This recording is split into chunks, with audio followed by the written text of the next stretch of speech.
Good evening and welcome to the October 15th, 2025 Select Board meeting. I call this meeting to order at 7:02 p.m. This meeting is being recorded and broadcast live by WACA-TV and live streamed on Facebook. Remote participation is available using the Zoom video conferencing platform. Any disruption with the video conferencing platform will result in the platform being shut down.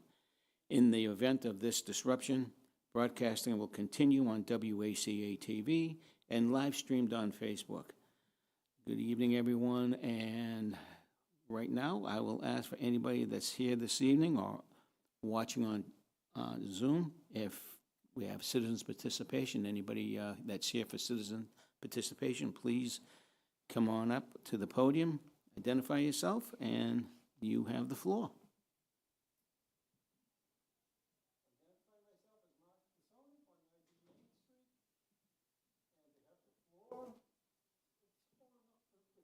Hold on one second, Mark. We Oh, need one to. second? There you go. Oh, There you go. my God. Now we can hear you. Okay, no more sign language, okay. No sign language.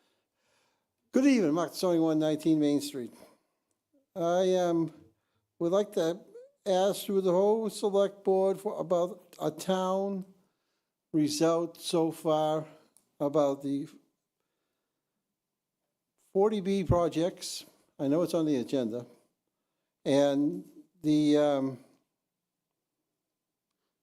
idea of how the town's running with all the equity waivers and stuff like that the zoning board went through last night. Is it going to be still state-run, or is it going to be town influenced? When you say state-run, Mark, I'm a little questionable as what do you mean by state-run? How much does the state have an input to our bylaws? Well, if they they passed the 40B rules and regulations, so apparently those supersede our bylaws. So that should answer your question.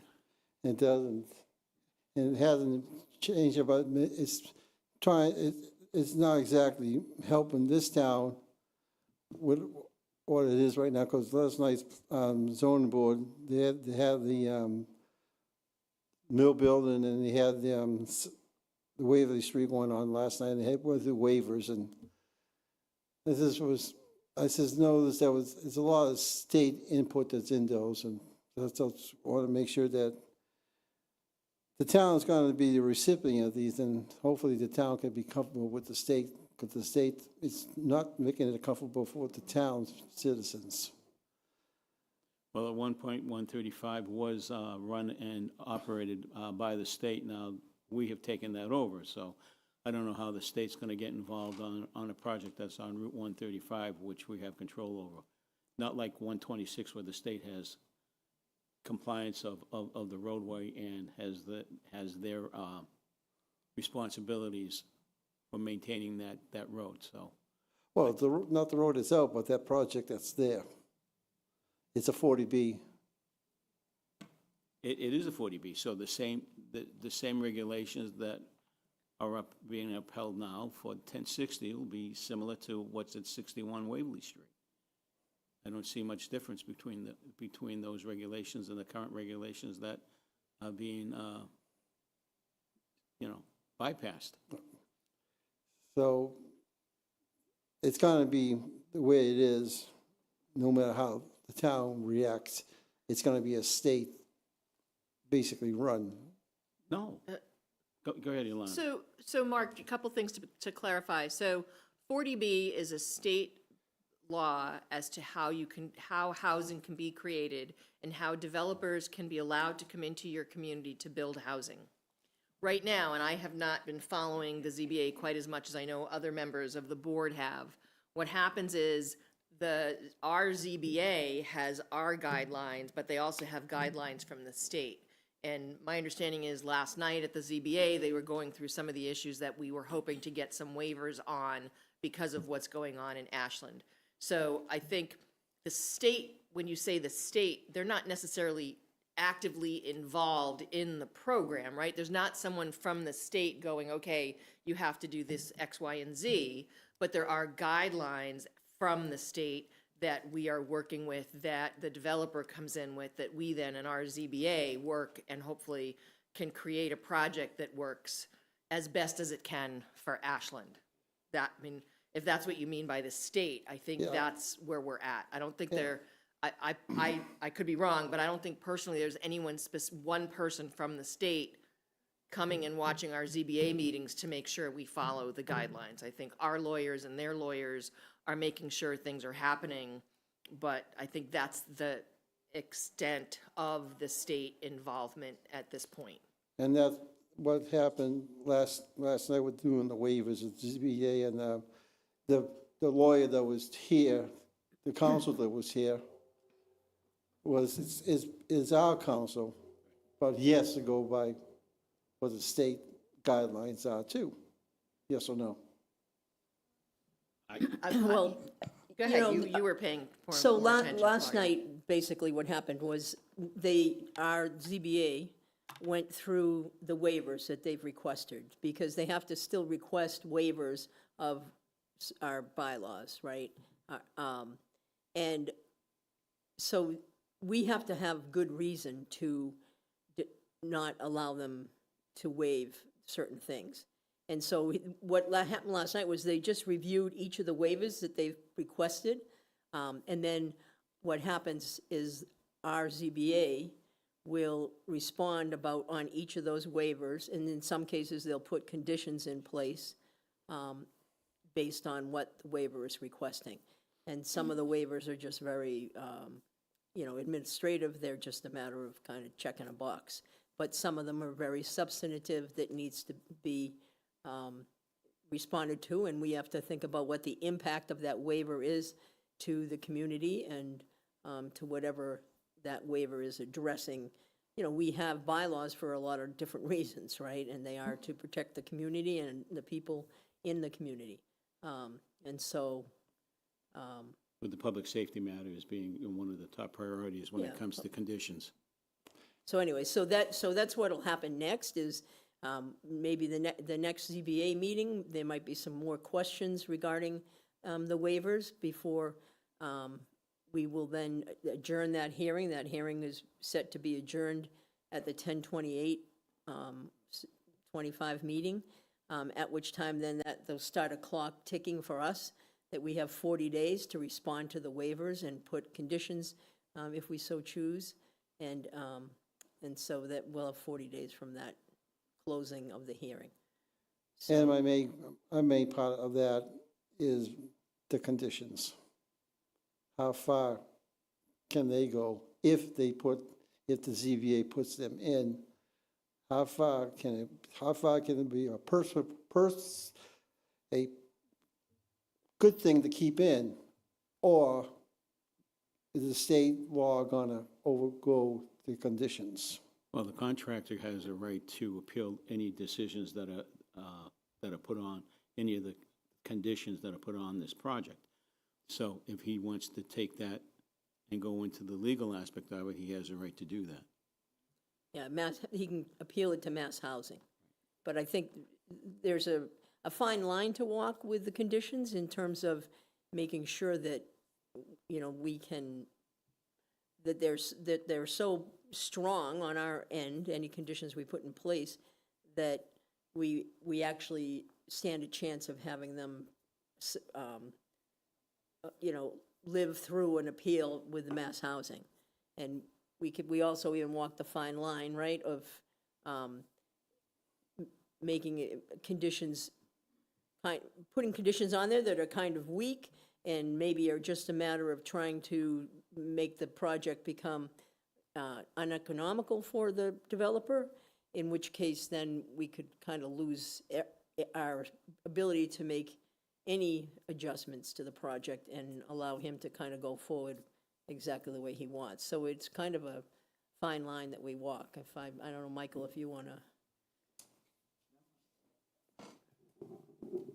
I think that was a pretty accurate take. It's, I think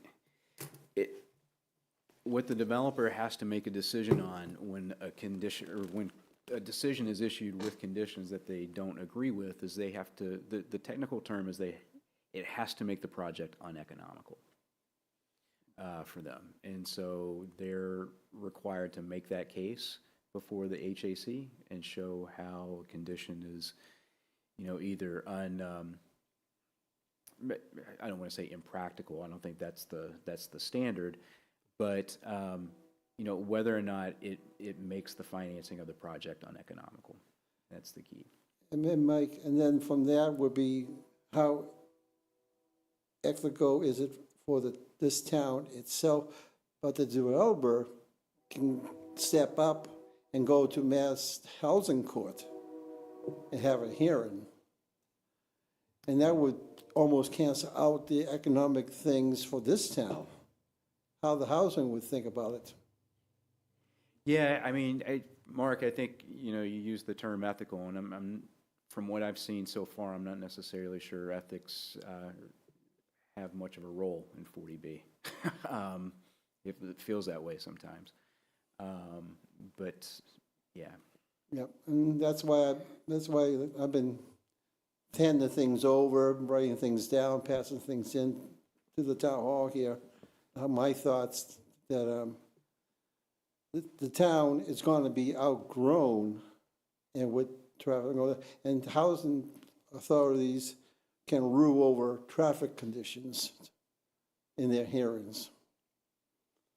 So let's see what happens in the future. Thank you. Thank you, Mark. Appreciate your concerns and your questions. Kathy, good evening. Good evening, everybody. So I brought something that I found months ago when I was cleaning up in the front of my house, and it's, I wanted to bring it in person because it's of great concern to me. It took me a couple of days to figure out why we should all be so concerned.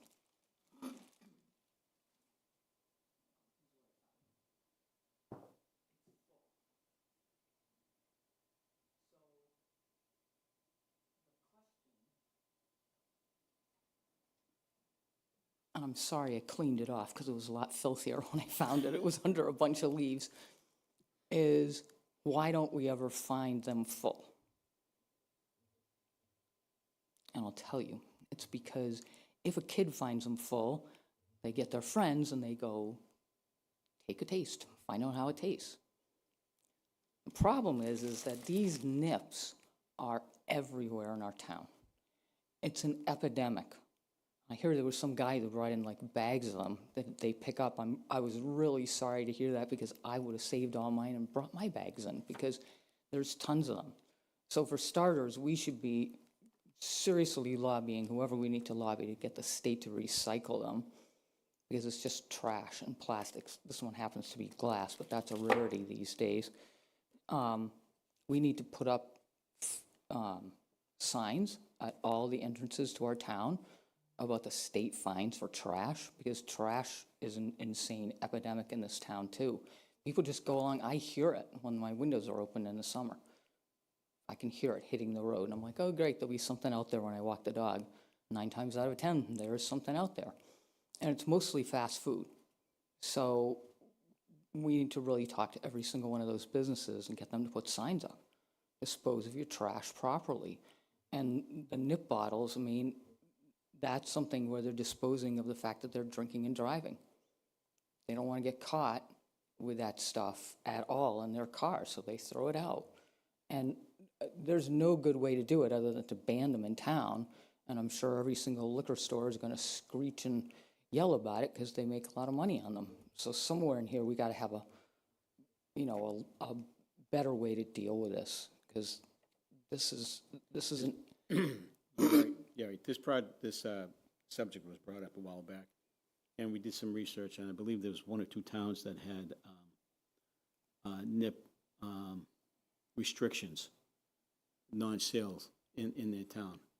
And I don't have the paperwork in front of me, but I want to think Chelsea was one of the towns that was that has a bylaw that says, no sale of nips. Everybody I talk to in every town that is involved in trash cleanup, whether formally or informally, we all talk about the nips, because that's the ubiquitous thing that we all find in every town. So I just think it's kind of a no-brainer to put up trash signs. The state fines are pretty hefty, actually. I think we should be putting them up at the entrances. We have entrances, we have signs at the entrances to all the town for other things. So that's number one. Number two is the road I live on, Fountain Street, is a scenic road, and it might as well be a superhighway. We should call it the Fountain Street Freeway at this point. The amount of truck traffic in particular, tractor trailers, 20-footers, straight jobs they call them, and then otherwise trucks with trailers is incredible. And they go by at a great rate of speed. Morning rush hour, evening rush hour, it's noisy, it's uncomfortable, and it is not pleasant. And same is true for the cars. We all are like guilty of, being late and speeding to make up for time. We got to lower the speed limit out there. And honestly, when you come into downtown, there's one blinking light too close to downtown. And before that, the speed limit is 35 miles an hour. And people go, oh, I can drive 35 down here. And then all of a sudden it's like, and half the people are still going faster than the 25 miles an hour you want them to in downtown because of where that sign is. It should be at the Concord Street, Fountain Street Bridge intersection. Which is 30. Yeah. Speed bumps, speed humps, No. they're doing, I know you say no, but I say no because I'm on the traffic study committee, and I can tell you that the DPW, and not just the DPW, but the fire department, has can't- issues with speed bumps. I'm sure they do. I can see where the fire department would have an issue with it. But I got to tell you, in places in other towns, they work miracles. And people don't have to be afraid to drive out of their own driveways. So I've lost 2 recycling bins this year. One of them got stolen, and the second one got destroyed because somebody hit it. And that's crazy stuff. That's why I leave it out at the end of my driveway now, protect the cars out there. Because hopefully somebody will hit that and self-correct before they whack one of the cars. We did have a car hit at one point. But we got to do something. It's an epidemic. And the people who live on my street, whether they're Republican or Democratic, one thing that unites them is the speed. They want something done about it. Well, they are doing traffic, they are doing radar, and unfortunately, during those rush hours that you have mentioned, there are other parts of town that feel the same issues that you have, and we're limited with the number of officers that we can put out there to slow traffic down. Well, It has nothing to do with signs. You can put 20-mile-an-hour signs, 25-mile-an-hour signs, and they'll still go that rate of speed. but the 25-mile-an-hour signs means that when they're going 40 and above, they're at 15 mile per hour plus, and that gives them violations on their license that lasts for 3 years. Even a 10-mile-an-hour is Okay, still but we gotta- $220. Joe, Can we I- don't have to can just I- sit here and not do anything. We got to do something. Can I jump in here? I Yes, just have please. a question. First off, Kathy, thanks for coming and talking about some of Sure. these issues. I actually see a lot of these issues where I live too. And sure you and do. it's an issue. Yeah. I think rather than try to solution here on the spot, I think that, it might be best for us to try to figure out, what can be done, do hopefully some creative problem solving. I don't think we're going to solve these issues here tonight, but, and that's huge, but these need to be addressed and examined. And like I said, your neighborhood is suffering from this. My neighborhood has a lot of similar issues. I'm wondering if we can try to The figure Roadway out. Traffic Study Committee is the appropriate committee where Kathy should come forward Okay. and sit down with those issues, and that was one of the things I was going to bring up, but I'll let you spoke first. No, I mean, and that's exactly, that's a good start, basically trying to figure out where we can solution this, where we can solution and have more in-depth conversation and try to figure out something, It might not be speed bumps, it might be something else, it may not be 24/7 traffic enforcement, it might be No, I know signage. you it can't might do be- that. Yeah, but it might be a number of things and that Right. we have not yet discussed. So, going to traffic enforcement might be a Good, but thank you so much for coming and telling us about this, because like I said, I know that you're not the only resident who's experiencing some of these issues. Yeah, it's really, it's uncomfortable to walk on the street out there. Weekends are more pleasant, but I mean, it's noisy. There's untold amounts of air pollution, noise pollution, you know, it's just, it's unnecessary. Thank you. You're welcome, thank you.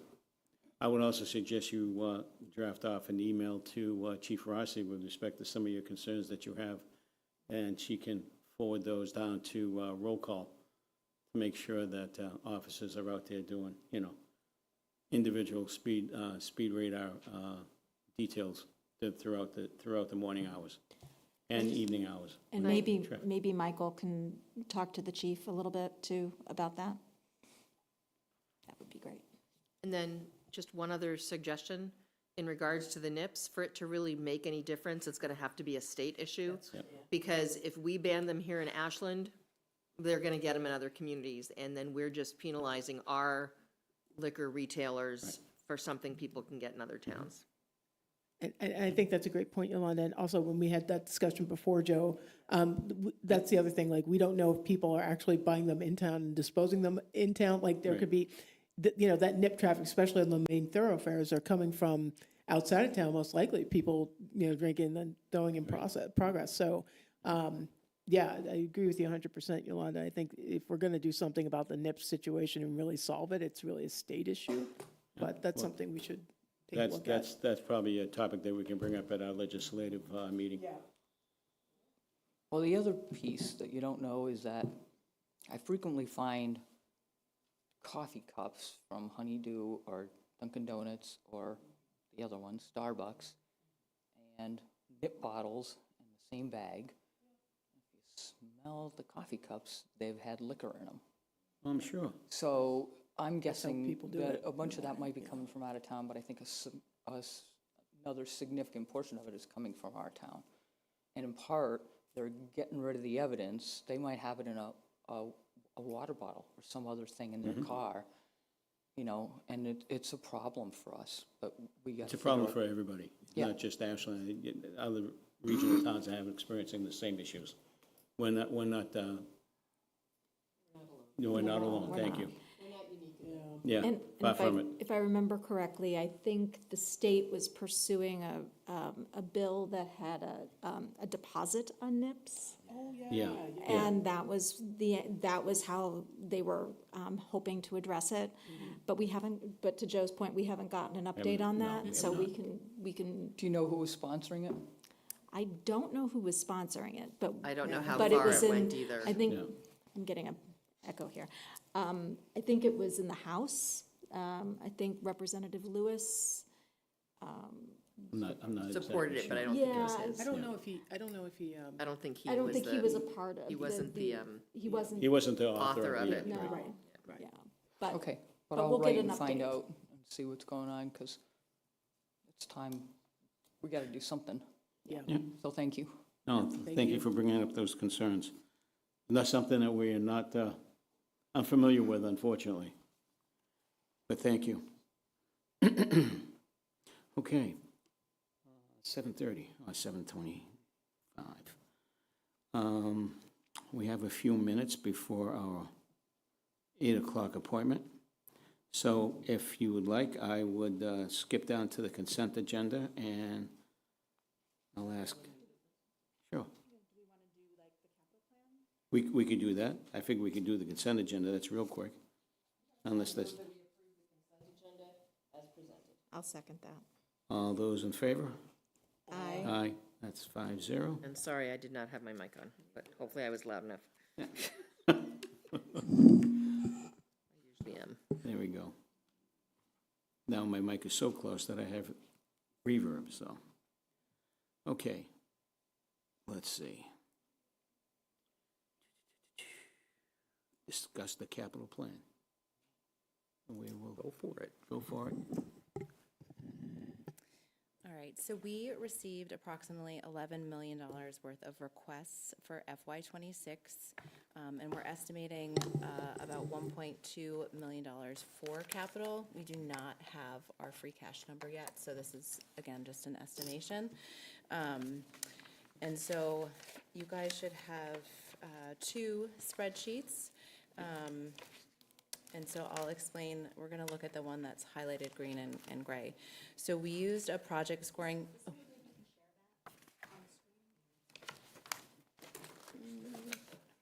Yeah, I don't know, let's see.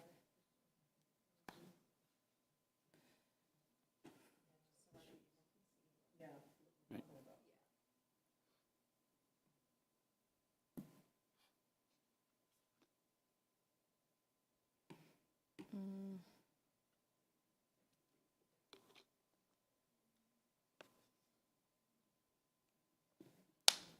Can Susan share that? Yeah, I'm working on it right now. See if I can share it. I think that's fine. Can I share it? I don't see how. You have the ability to share.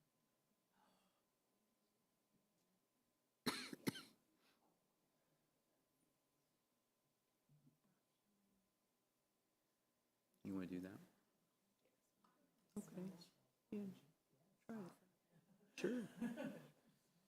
See what we got.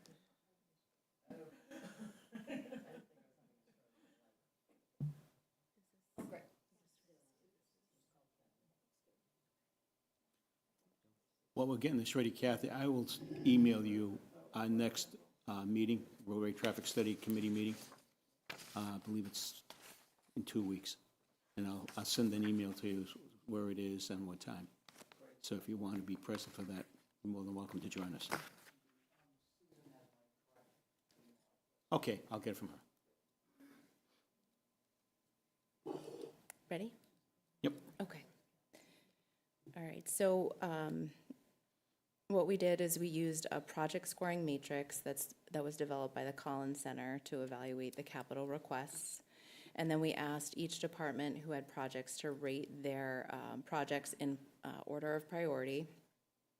And then what we did is we incorporated both of those scores into a weighted overall score, and we were trying to reduce subjectivity. And then we reviewed the list to remove the projects that could be funded through other sources. So what you see in gray are the ones that are removed from the list because we had other funding sources other than capital. And the ones in green were the ones that we were putting forth for appropriation. We focused on projects that were under 200K for funding consideration. And then projects over 200K, we would require some further discussion and could possibly require some sort of borrowing, either excluded or non-excluded debt. And so we'll just sort of walk through from the top. So $400,000 for roadway, that was put forth by DPW. And the next one is $40,000 for the high school theater rigging / fly system. So this is during one of their inspections, the rigging system, so this is where they hang their scenes, failed. And so this would be to replace that. Catherine, before you go on, I just Sure. had a quick question about the roadway with the sidewalks. So is that amount what we typically like allocate from capital for sidewalks and roadway, or is that more, or like, because I assume we have money that we put aside every year for that. We do. I believe last year we were close to this number. It was close to this, and then you also have Chapter 90 funding. Okay, So in Chapter 90, it has been about $450 a year, $450,000. I think they've doubled it this year, although I'm not sure if we've received our allocation yet. But, you know, just to kind of give you some context, so if you look at the 400,000 here, and let's just say 450,000 for Chapter 90 money, you know, it's what, 850,000? It costs about a million to do a full depth reconstruction for a mile of road. So it doesn't get you too far. So will we basically, because I remember, don't we like combine years for, is it a Chapter 90 money? Basically because of that, so we get more bang for our buck? Yeah, kind of essentially, thing? so you'll have like larger purchasing power, Yeah, because you've basically rolled into 2 years of allocations worth. And so, yeah, you hope you get a better price just with economies of scale. okay, so Chapter 90 plus this 400 would be like what we would spend this year, and that's just sort of basic maintenance for this particular year? Do you have some, I can jump in if you. Yeah, so it would, I talked to Doug a little bit, and I know that we're still in the draft phase of our paving plan. But he mentioned, do you want to mention some of the roads? Sure. He mentioned, some of the roads that he was thinking, and so far in the draft plan were in poor condition, were Sudbury Road and Pine Hill Road, to name a couple. Section of Winter Street. A section of Winter Street, and then, I can't read my handwriting, but that's what he gave me for sort of a preliminary, like, what we would start with, The based on the priorities. draft. Would it be plan. possible, once this is, sort of resolved, that, I know, like, this past year, they did a bunch, and people were notified after the fact? Once we have the funding, and could we be told, can we notify people beforehand that this is what we're planning on doing? Would that be possible? Yeah, for sure. Okay. For sure. I thought we I mean, I notified think as everybody. we were Yeah. starting stuff, we heard about it, but I'm wondering if we could hear, like, rather than the week or two before it happens, if like, Gotcha. because this doesn't happen overnight, it has to be planned. So when it's planned, a month or two before, if we can get an update that says, okay, this is what we're looking to do, and this is when we're gonna do it. Gotcha. And A little more proactive for And the us. paving plan that you guys are working on, that's gonna be a 5-year plan? Is it a 5-year plan? I believe So it's we'll a be able 5-year to- plan, yeah. So we'll be able to see kind of like long-term, Right, that would be what- good, too. yeah, so I think that would be great. Yeah, okay, thank you. So the $400,000 here that's not the total amount, that is just the amount that we would be putting in, and then there's Chapter 90 money that would go along with it. Do we know what the Chapter 90 amount is at this point? Yeah, so it used to be $450,000 a year, but it should be $900,000 this year, because I believe they doubled it. Okay, so we're looking at 1.3 million total? It would be, yeah, 1.3 million total. Okay. If we did, like, spent our entire allocation in 1 year. Okay. But currently, we're looking to spend just $400,000 of that allocation, or is it? No, this is coming out of just general fund. The general capital. fund that's, Yeah. In Okay. addition to. I believe we are on dam maintenance, so. Which dam? So the dams are inspected, and so this one was for Mill Pond. That came in as high hazard, so this would be repairs to that dam. Then we had the, I'm sorry, Catherine, is this the dam that's directly adjacent to the 1060 project? Mhm. Okay.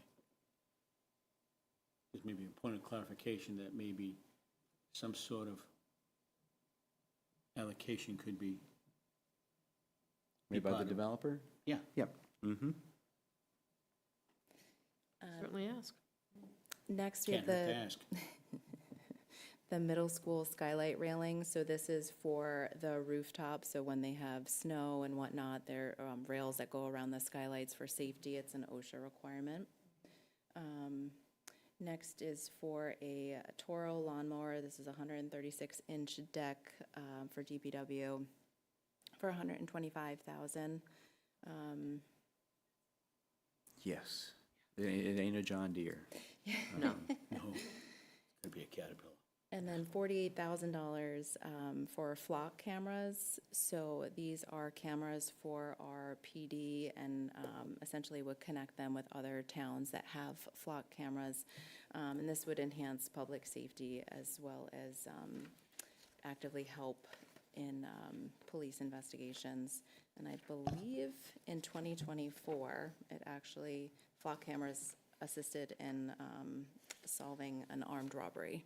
So they are, Surveillance cameras, yeah, basically. yep.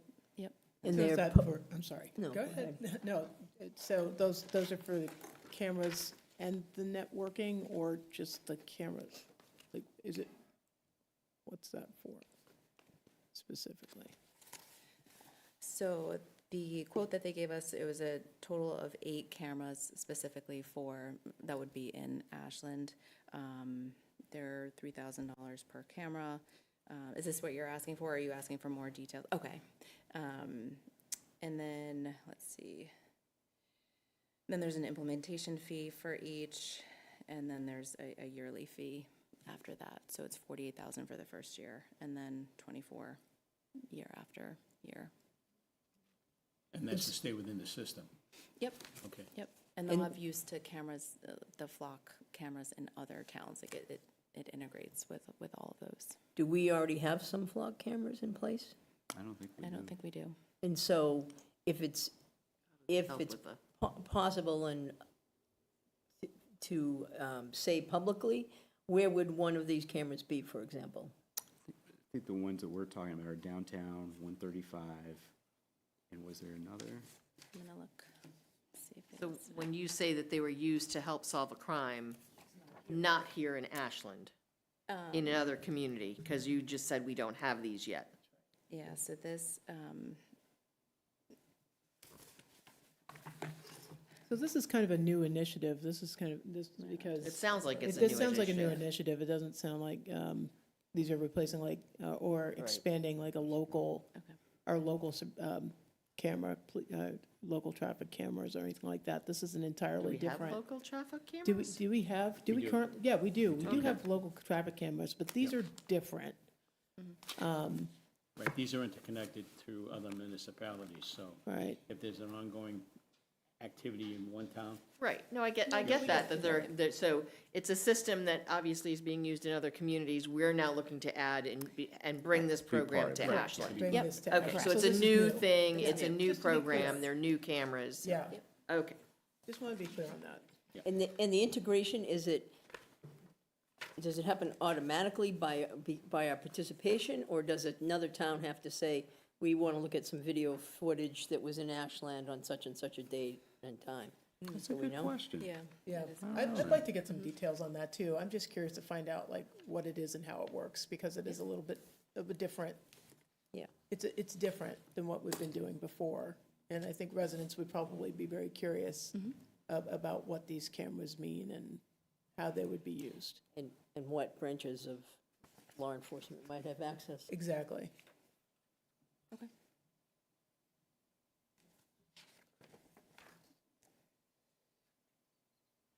All right, so the next one is the Warren School carpet removal and asbestos abatement for one of their rooms there, and they will replace it with vinyl flooring for $18,000.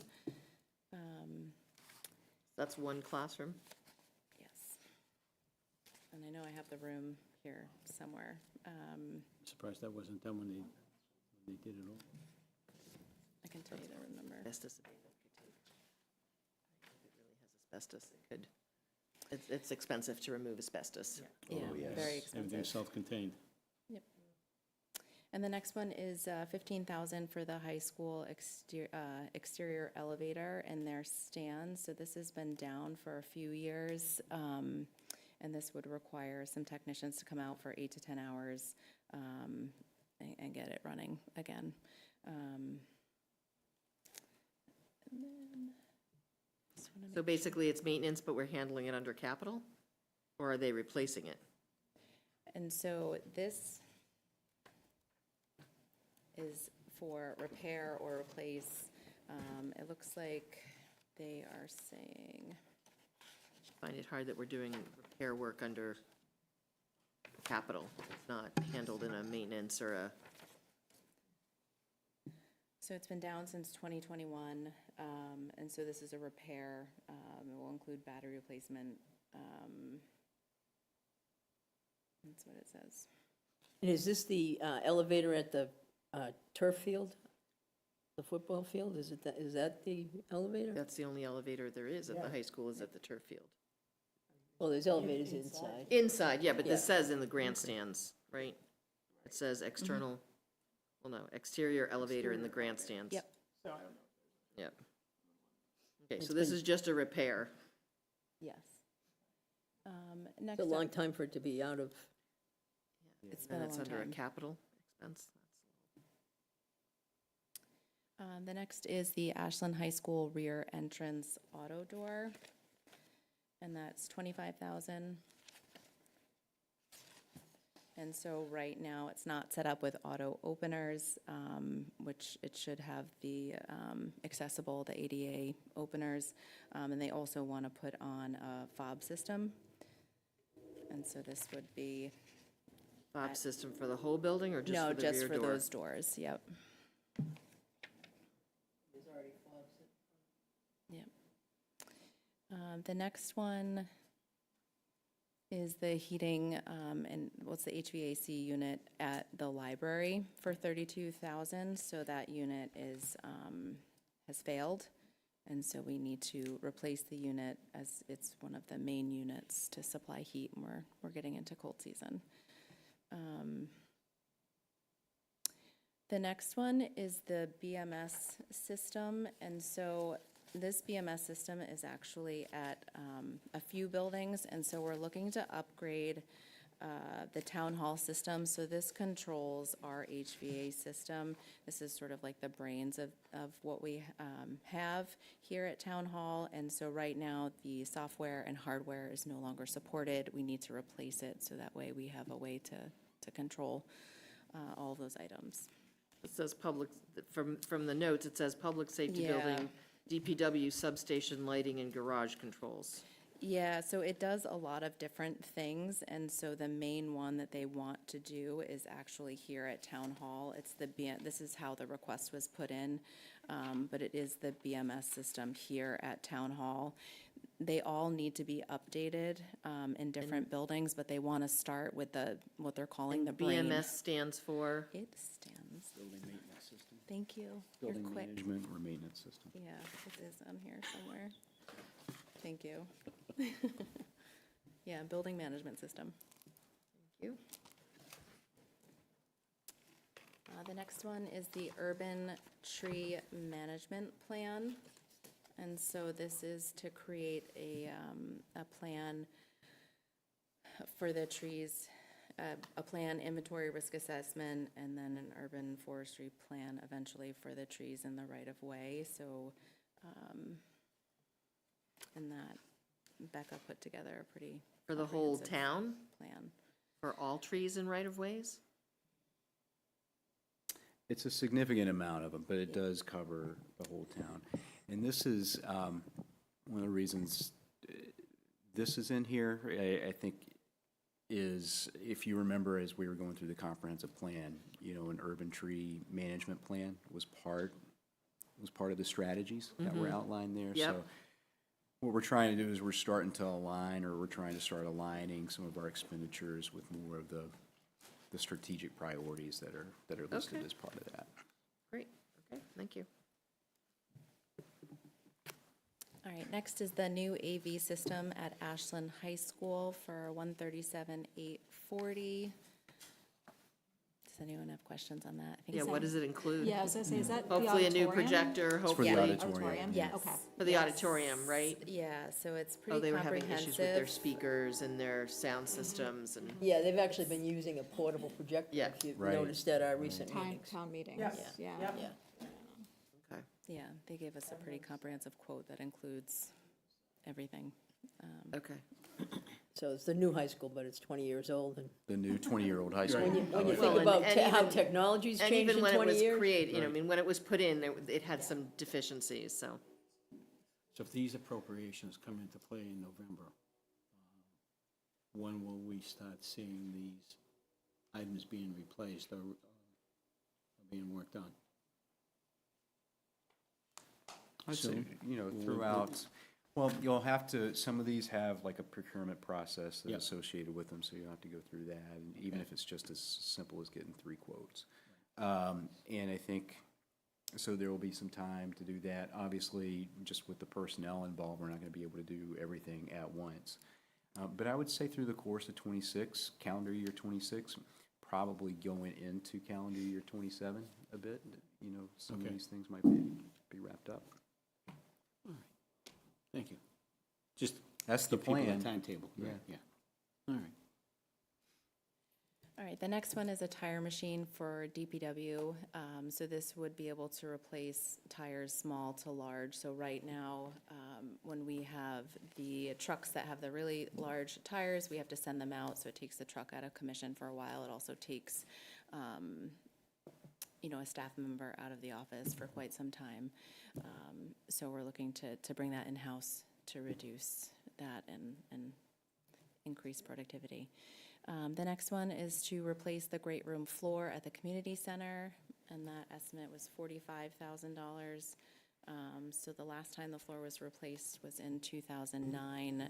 Apparently, it's because it's lifting up a little bit in places, and they're gluing it down. So it's potentially going to become a safety hazard.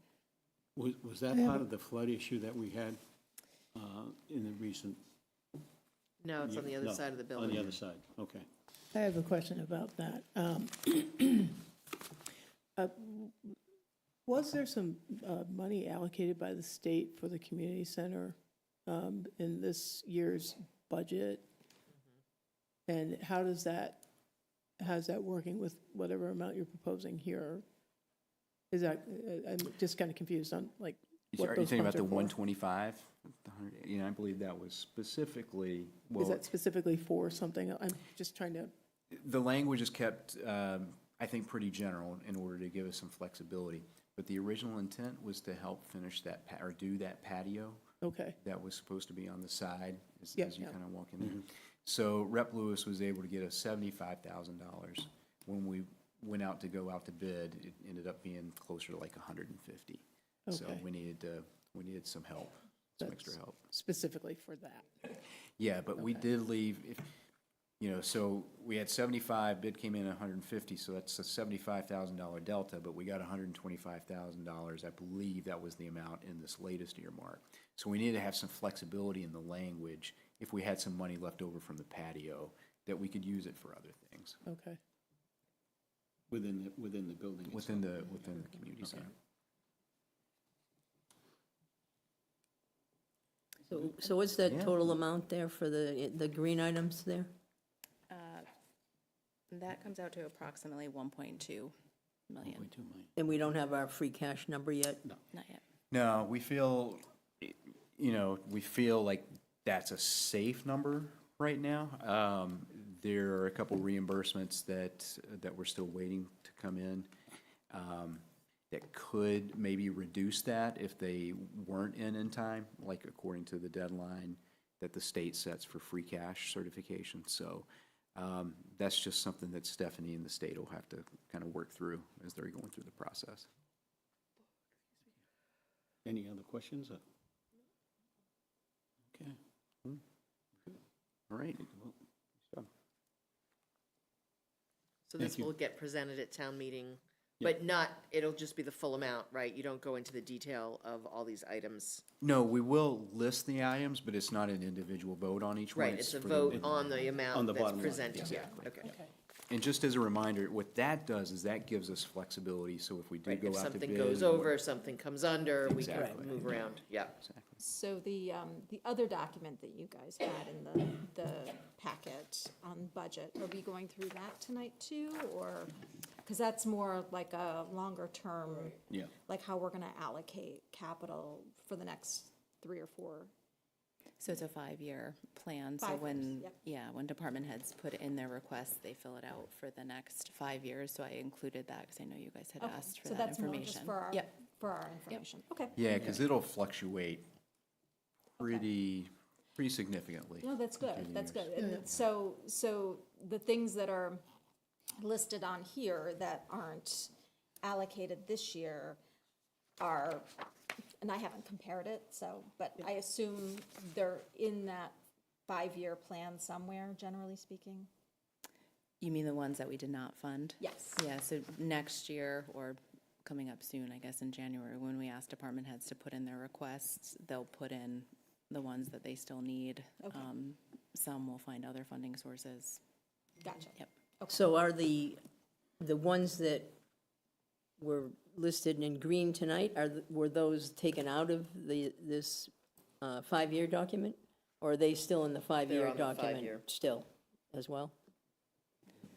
They're listed, so that document that you got is all 5 years with no work done to it. I Okay. just pulled out the ones it, for got FY it. '26 to show you guys. And so when I look at it, and I look at the total number for FY '26, it's 15 million, so we're running a little behind on that, so I'm just wondering, I'm not really sure I understand how we really move this forward during this time period, with at the same time, other projects will be coming online, right? That will be needed. I mean, I know they've tried to capture that by doing a 5-year plan, but nonetheless, I don't imagine we make up $15 million in 5 years. No, especially not when, like, the subsequent years are around, 10, 11, 12 million as well. Right. So I'm to assume that, I know, yes, it can be a little daunting. Yeah. Feels some like- of these projects may not come into fruition at some point because we don't have the money to do the things that need to be done. Yeah, I mean, gosh, we could put in, just $2 million, $3 million a year on roads and, just kind of be keeping up. Yeah. And once we smooth the roads over, Kathy will have more speed because now we have these beautiful roads that people can go flying. Yeah, right? So we're damned if we do and damned if we don't, one way or the other. Yep. Good, thank you. Thank you. Thank you for the presentation. Any other additional questions or comments? We're good? All right. Okay. We have about 10 minutes to go before, so do we want to, I would suggest the NORD discussion. yeah, I Do you was think going to that's a ask if 10 that's minutes? something we 10-minute have time to do discussion? that? You want to bring that up? Yeah, it's not Okay, necessarily me. I don't Okay. think. I thought, one of the board members. I brought it up a number of times that, we're giving them numbers for only $3,000. And when you talk to many other places that do numbers, they're doing 5,000, 10,000. I don't think we need to make that much of a jump, but I think that, I know we still have a good amount of money in our budget and that's going well, and we don't want to do the increase for the runners that run for Ashland, but I think it's something we should look at. I think, even if we jump them by $1,000, it will add, $14,000 to our budget, and I think we should at least discuss it, because we are, like I said, 2 other organizations that I know of and other, nonprofits are asking anywhere for $8,000 to $10,000 to be able to run the Boston Marathon. So NORD, just so folks know what NORD Yes, is. there you go. It's the National Organization for Rare Diseases, I believe. Yep. And so we've had a partnership with them for many years where they take a certain number of our bibs, because we get 25 bibs from the BAA total.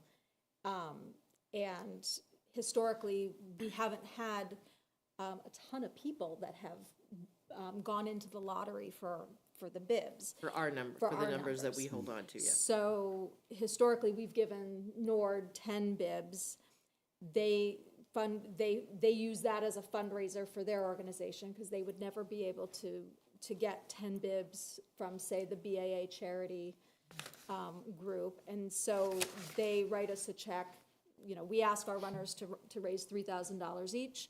They write us a check for $30,000 for those bibs, and then they turn around and their runners run for specific kids, I believe, that have rare diseases and research. And so it's a major fundraiser for them.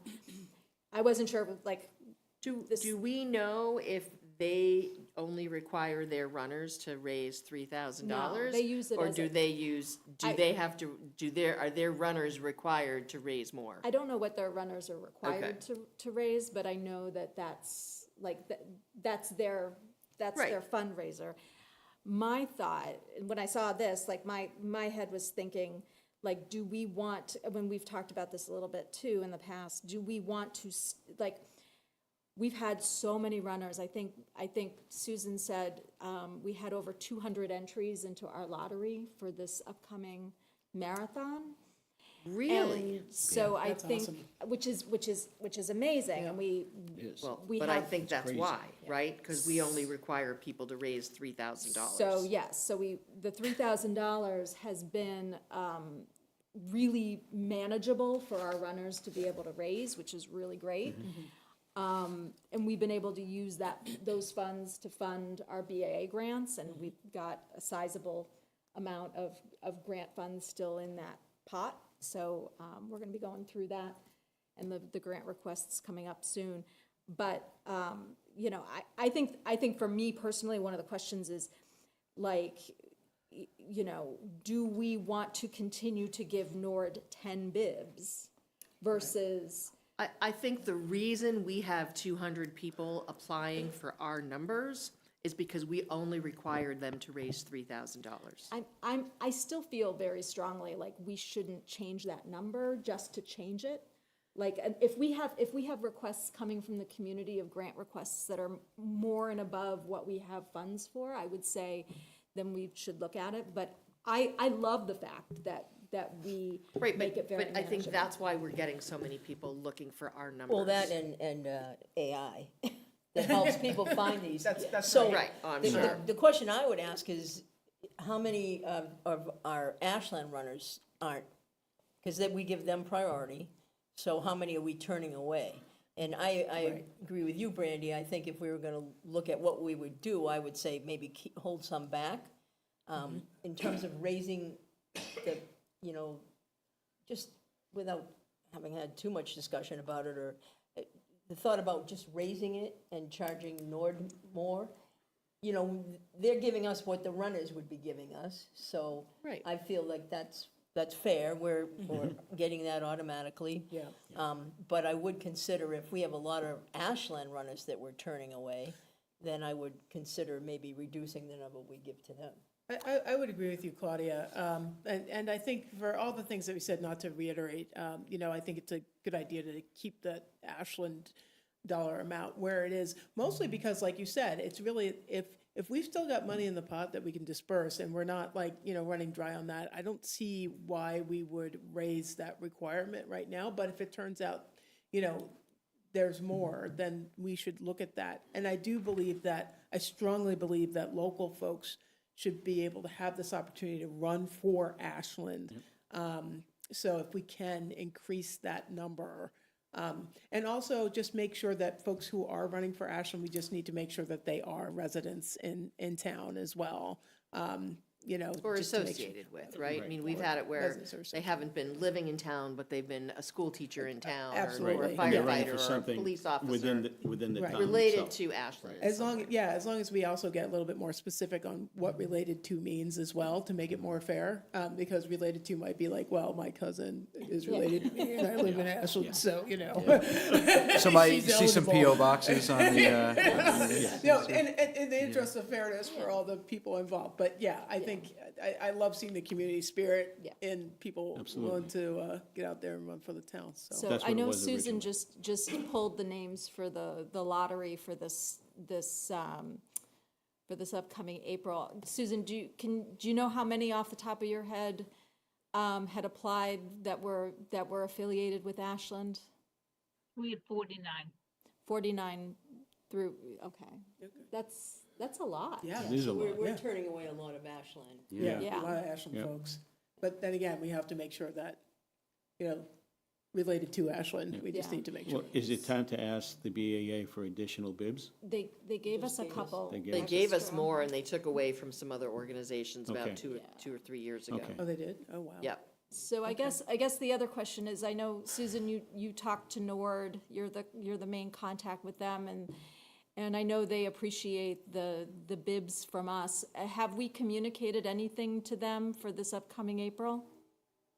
No, so the reason I put this on the schedule is they reached out, they're trying to pull together their program and their funding. So they wanted to know if we were committed to giving them 10 again, and if so, whether or not the amount of money was going to remain the same.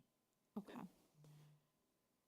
So I guess my question to you guys is, would we want to step down that 10, maybe give them, I'm throwing this out there, so feel free to disagree, like maybe 7 this year, 5 next year, and kind of keep it at 5, which is still more than they would ever get through the BAA? I don't know. What do you guys think? I just go with, the numbers I think are valuable, right? They have a value, and obviously people want them. And yes, right now, we still have money in our coffers to be giving things out, but I expect that moving forward in the future, we might have more organizations looking for funding from us. So, it's one of those things that basically we have bargain numbers. And when you have a bargain, a lot of people want to get in on your bargain. So that's So true. it's just, I've even suggested we bump ours up to $3,500 if we don't want to do $4,000. And I don't think we can do it this year because Yeah, that's what I was we saying. certainly can't make a change Right. for our runners this Not year. midstream, no. No, not, we can't, Yeah. but I think, Right. but and I said this last year as well, when I was hearing, organizations that are asking $8,000 and $10,000 for their numbers I for mean, these nonprofits, There- so. There are It's just something organizations to that think are about. asking for even more than that. Oh, If you run yeah. for Children's Hospital, you gotta raise like what? I don't wanna throw a number out there for misinformation purposes, but it's a big number. But on the other hand, it goes to like, yes, we wanna make sure that we're raising money for the town, but we also wanna make sure experientially that people get a chance to do this from Ashland for Ashland. So I'm sort of weighing, and I hear what you're saying. I just think Yeah. that, yes, we've been doing very well, we have the funds, and we're able to do what we want to do. For now. But I Yeah. think we need to look at in the future, I have to, and I brought this up last year. If you're doing 3,000, an extra $500 probably is not going to be that difficult. I mean, you've had the experience of having to raise the funds. I think I'm the only one here at the table who's actually raised the funds, so I think it depends, I think it depends on who you are. I mean, I'd like to think I'd be able to raise an extra $500 if I needed to, but maybe some other folks couldn't. I'd love to get some feedback. I'd actually love to get some feedback from some previous runners who aren't doing it this year to find out what their experience was with raising money, to find out like what they Susan might has her feel hand is. up. Is Go ahead, helpful. Sue. Hi, Sue. Sorry, I didn't want to interrupt, but I just wanted to give you a couple points. So number one thing we need to keep in mind is when we're asking people to fundraise, because the town of Ashland is not a 501c3, we are ineligible for a lot of the partnerships that people's employers have. That's a good So point. they may have a larger number, but in a lot of cases, they're not begging their family and friends for that money if they have a 50% match or something like that. So we do need to keep that in Okay, mind. so that's a good point. point. That They is a can't good get the point. tax write-off. Okay, so that's a valid point. That's a valid point, because they're not a nonprofit. Yeah. Okay. So, am I hearing that we want to keep it the same for this year? Well, I think Yeah, for I don't this think year, we we can have. change it. Right, we can't change it We midstream. can't increase the amount that they're Right. fundraising this year for the Ashland numbers. I think the discussion then is, do we want to, if we have people on a wait list, do we want to say, instead of giving Nord 10 this year, we're going to let them know we're going to give them 7, and then next year we're going to go down to 5, and then we're going to keep it at 5 moving forward. I think that's what I'm hearing as the discussion, Okay, right? Yeah, I think I'd be in favor of bumping down to 7 this year and then consider maybe going to 5 next year. looking at it again, yeah. Yeah, and I think that one of the things that Brandy and I are gonna meet next week to review the grant applications, and so I think at that time too, when we come forward with that information, we will also provide some You'll have a financial, better idea of, some yeah. financial Updates, background, yeah. yeah. I think Okay. that's fair. Yeah, I think it's very fair. Yep. Okay. So, this brings up a good point, though, right? I mean, is there a way, or should we consider creating a nonprofit that these funds can go into? We don't have to discuss No, it we do now, not, but I'm but just gonna yeah. throw it out there as, is that And then something we'd wanna brainstorm. do? Let's We need to think about, brainstorm we don't that, have to do it yeah. right now, but. I do think it might be problematic for the BAA because Oh. they're giving them to the town. Right, it could be a town, I don't know, something to think about and something to talk to the BAA about. Yeah. Sure. Make sure that we're all within the legal limits of what we need to do and not, yeah. Right. If being a nonprofit is Right. making it, so if being a nonprofit is making it difficult for our runners to raise funds, then okay, then that's a reason to not raise the Correct. number. But is there something we could do to Yeah. do a nonprofit? No? All points to consider. Okay. So thank you. Good discussion. Thank you. And we'll bring it up in the spring when we're ready to start running. Yeah, and Mickey, if somebody wanted to reach out to, who would reach out to BAA if we were gonna ask? Susan's for raising her some hand support? again. Probably be Susan Susan. is raising her hand. At our ahead. at our behest. Yeah, Yeah. so, well, maybe we should consider just asking for a couple more bibs, do you think? Yeah. that I would- think Susan has information for us already. We're ready, Sue. Go Go ahead. ahead. Sorry. So ultimately, I just want clarity from you guys. If you're going to reduce the number down to 7, if you could just take a vote to that, and then I'll communicate that to Nord so they can put that into their planning. Sure, I move that we reduce the number of BAA bib numbers from 10 to 7 for this year and 5 for next year. I'll second that. All those in favor, voice vote? Aye. Aye. That's 5-0. And thank them for their partnership Yep. all these years. Right. But let them know that we have people who want to use them. Yep. Okay, thank you. We have, it's a little after 8, and I apologize, 7 minutes after 8. But Rob understands tardiness when it comes for real reasons, so. Mr. Shear, thank you for being here and your group. We do have a, just, Oh, okay. just Do to, you want it just to warn you, refilled, or- Rob.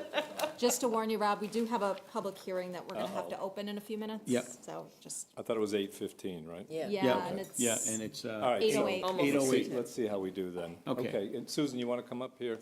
So I thank you all for listening to us. I do want to just call your attention to other people that are supporters of this. Susan Broadstrup Jensen will also speak briefly, Chuck Lids, Rich Oman, Bethany Roberts, and Kathy Rooney, some of the people here supporting this.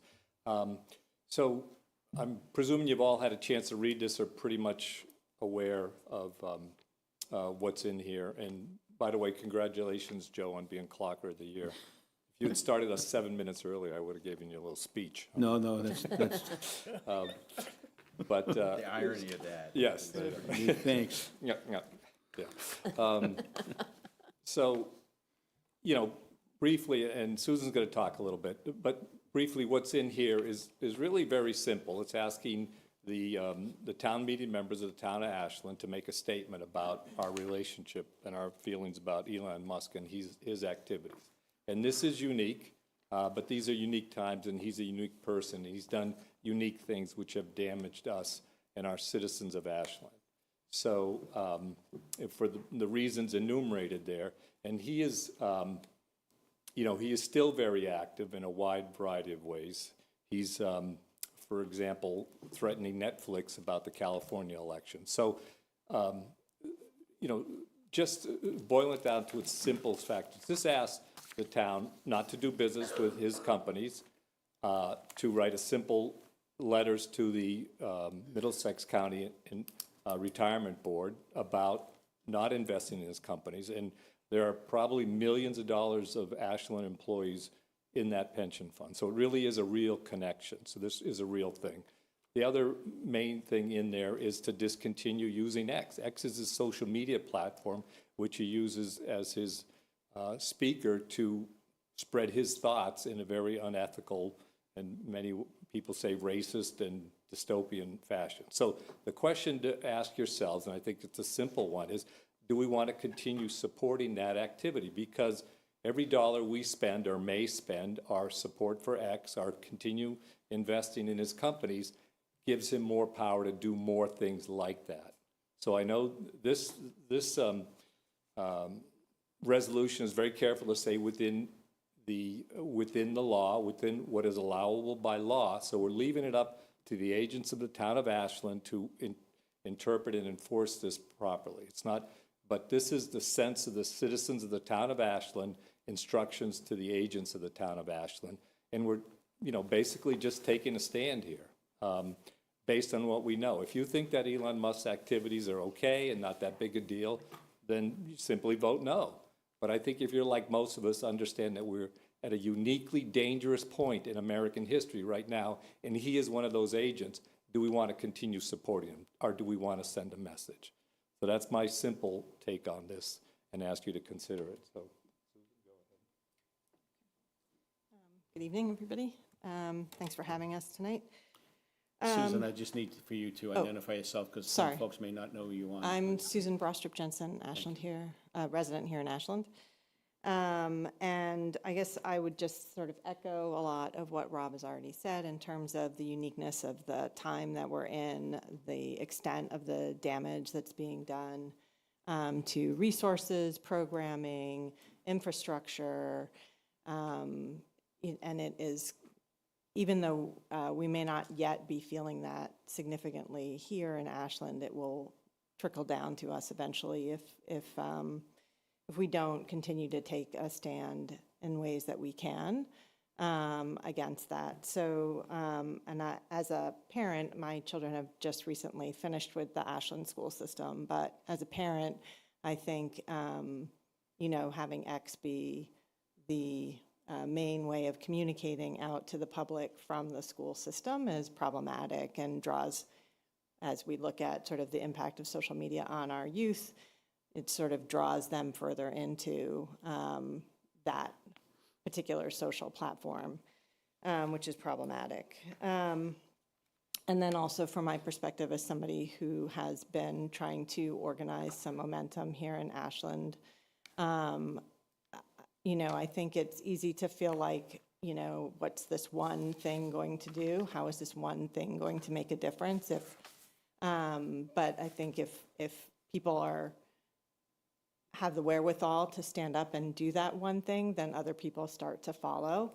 And we can build momentum within the state of Massachusetts around this, and then it will have a much bigger impact over time. So this is an opportunity for the town of Ashland to sort of be maybe in a leader role in that regard.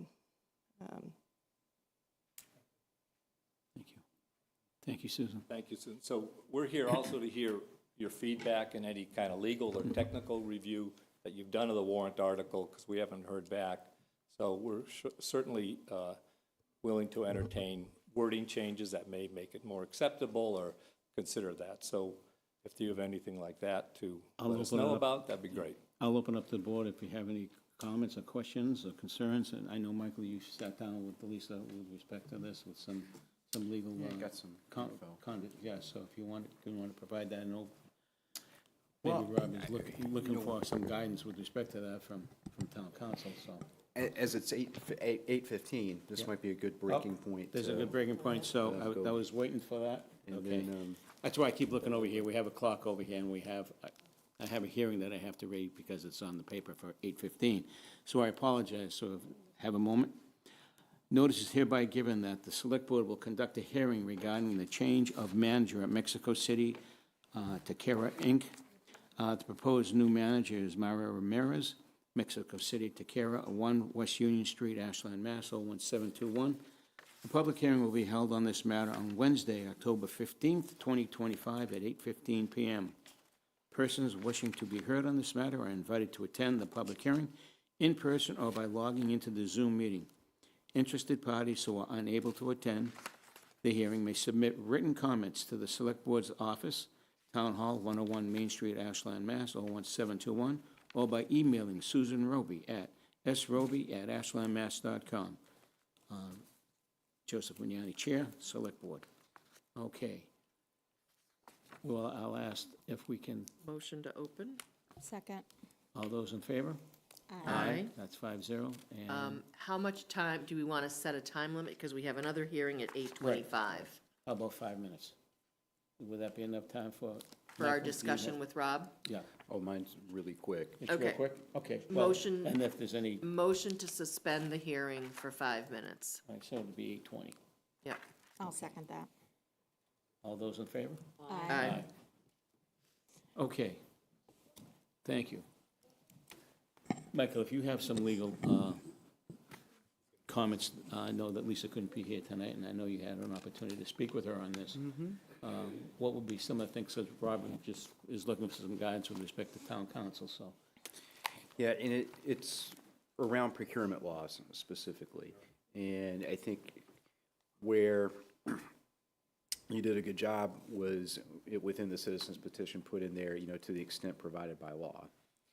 But regardless, even if it passes, just given the status of municipal procurement in Massachusetts and the rules governing it, we would still have to allow a MUSC, or a MUSC-created entity, I should say, to be able to bid on certain projects. And then we'd have to follow the procurement rules regarding the award.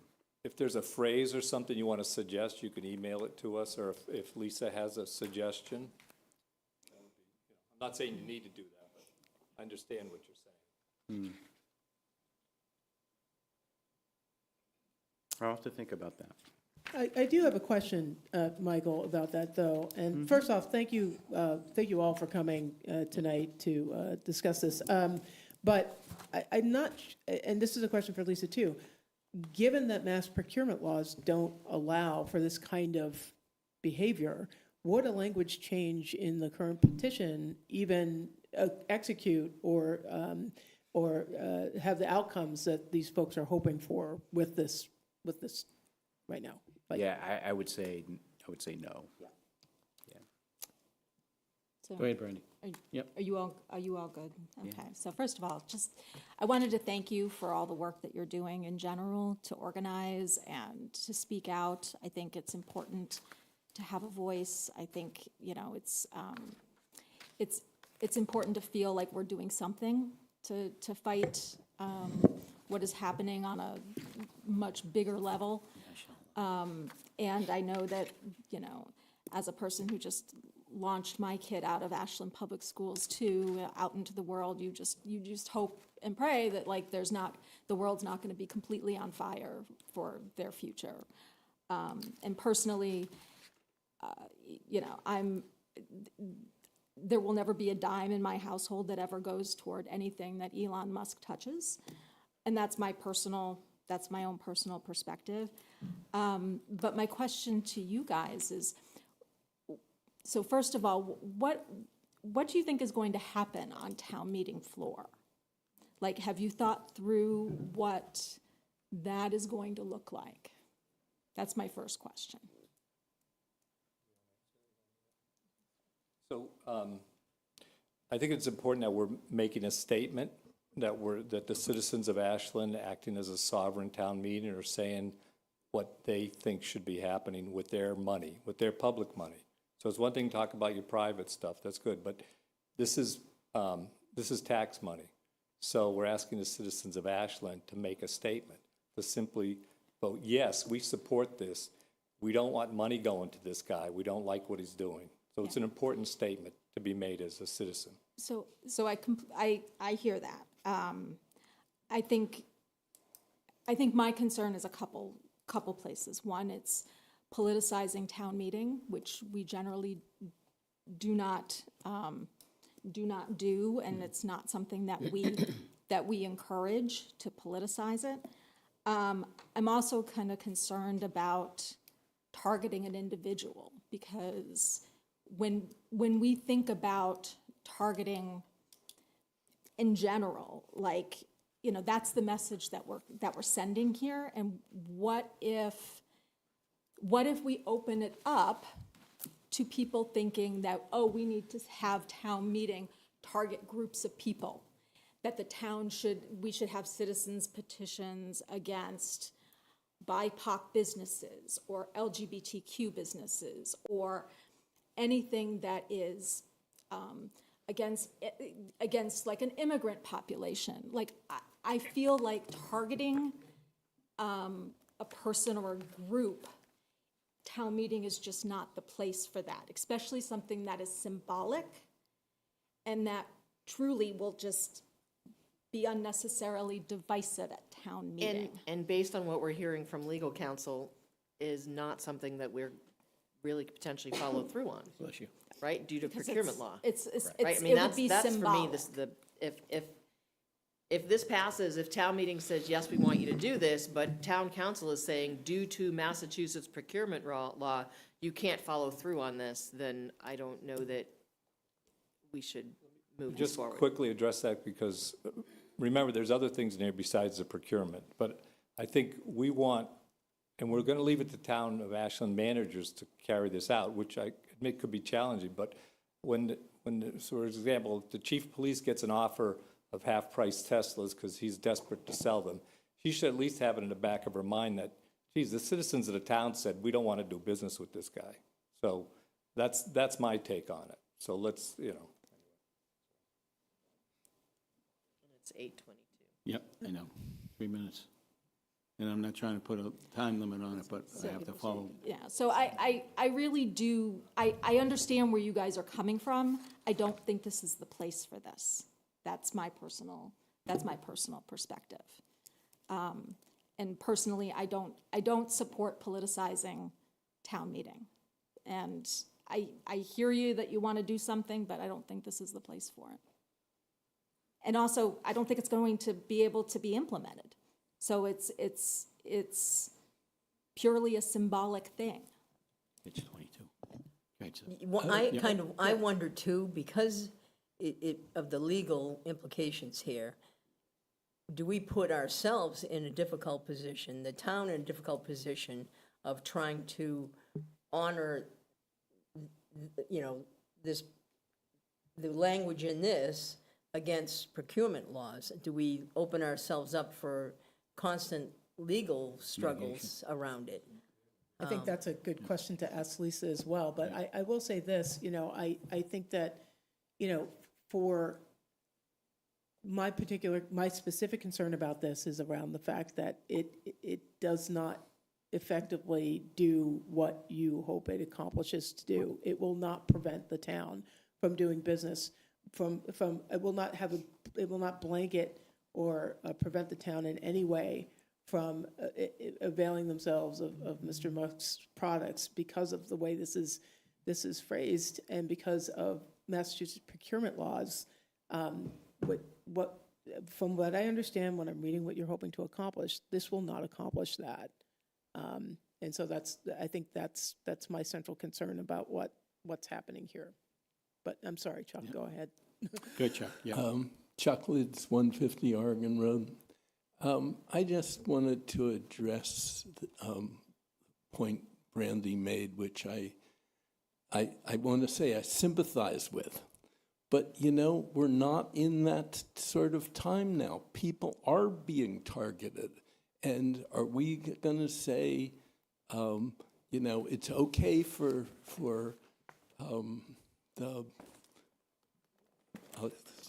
more conservative people to do this, and the rest of us are supposed to say, oh, well, we're not going to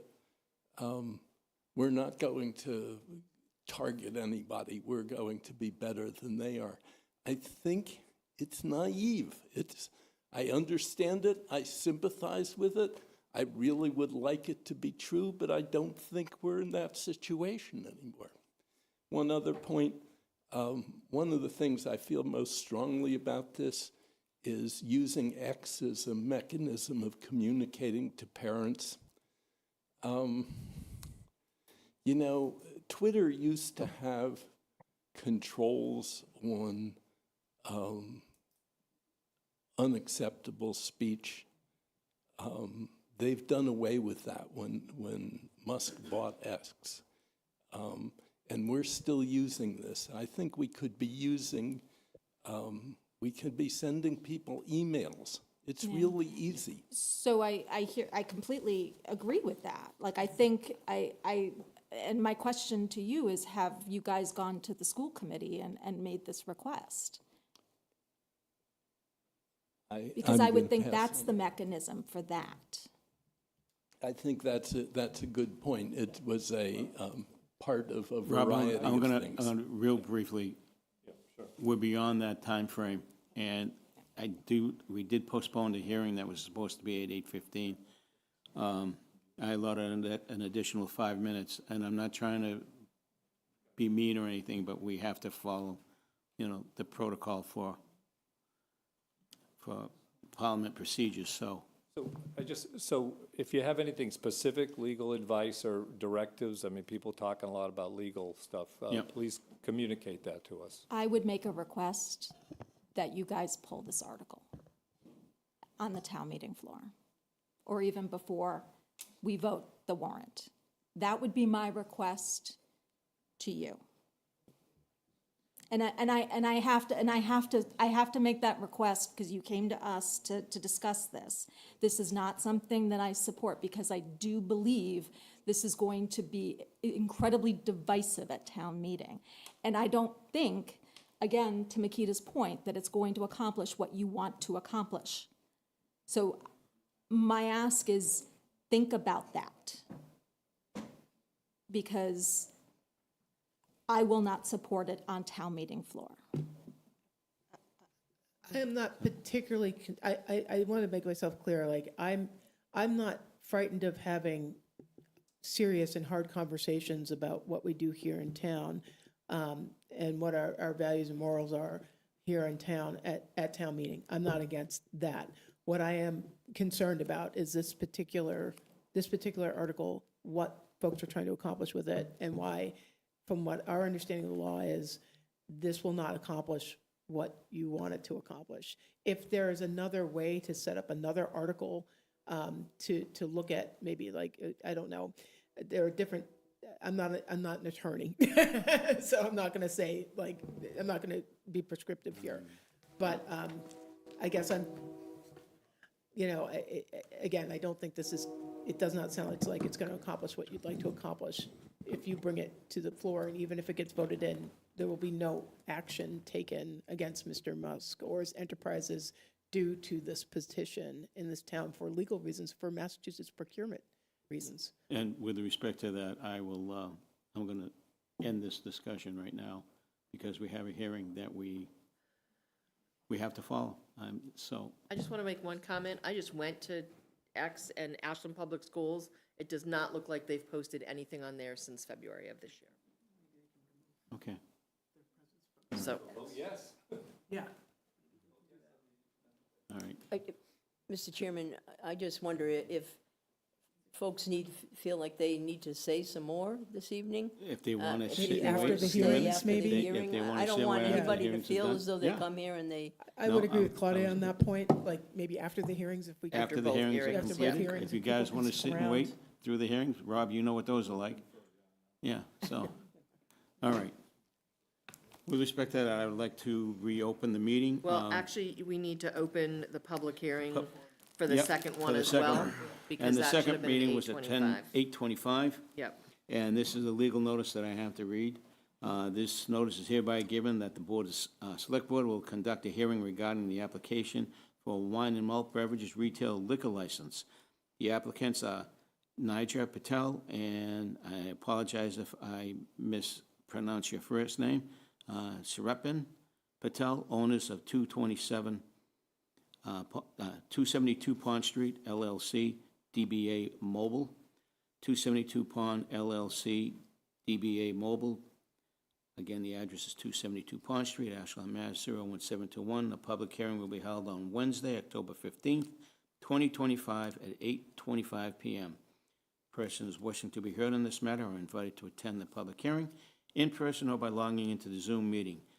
Interested parties who are unable to attend the hearing may submit written comments to the Select Board's office, Town Hall, 101 Main Street, Ashland, Mass. 01721, or by emailing Susan Roby at sroby@ashlandmass.com, signed by Joseph Magnani Jr., Chair, Select Board. So this meeting is open, and I would ask for, Motion to suspend the hearing for the 272 Pond Street.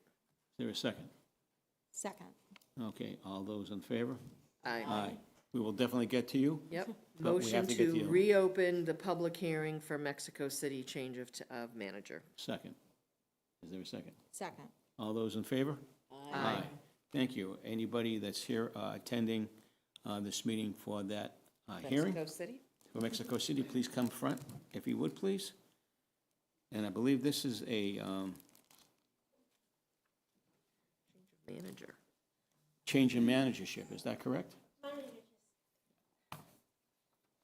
everybody. Hi, I'm Mayra Ramirez. how are you? I'm good.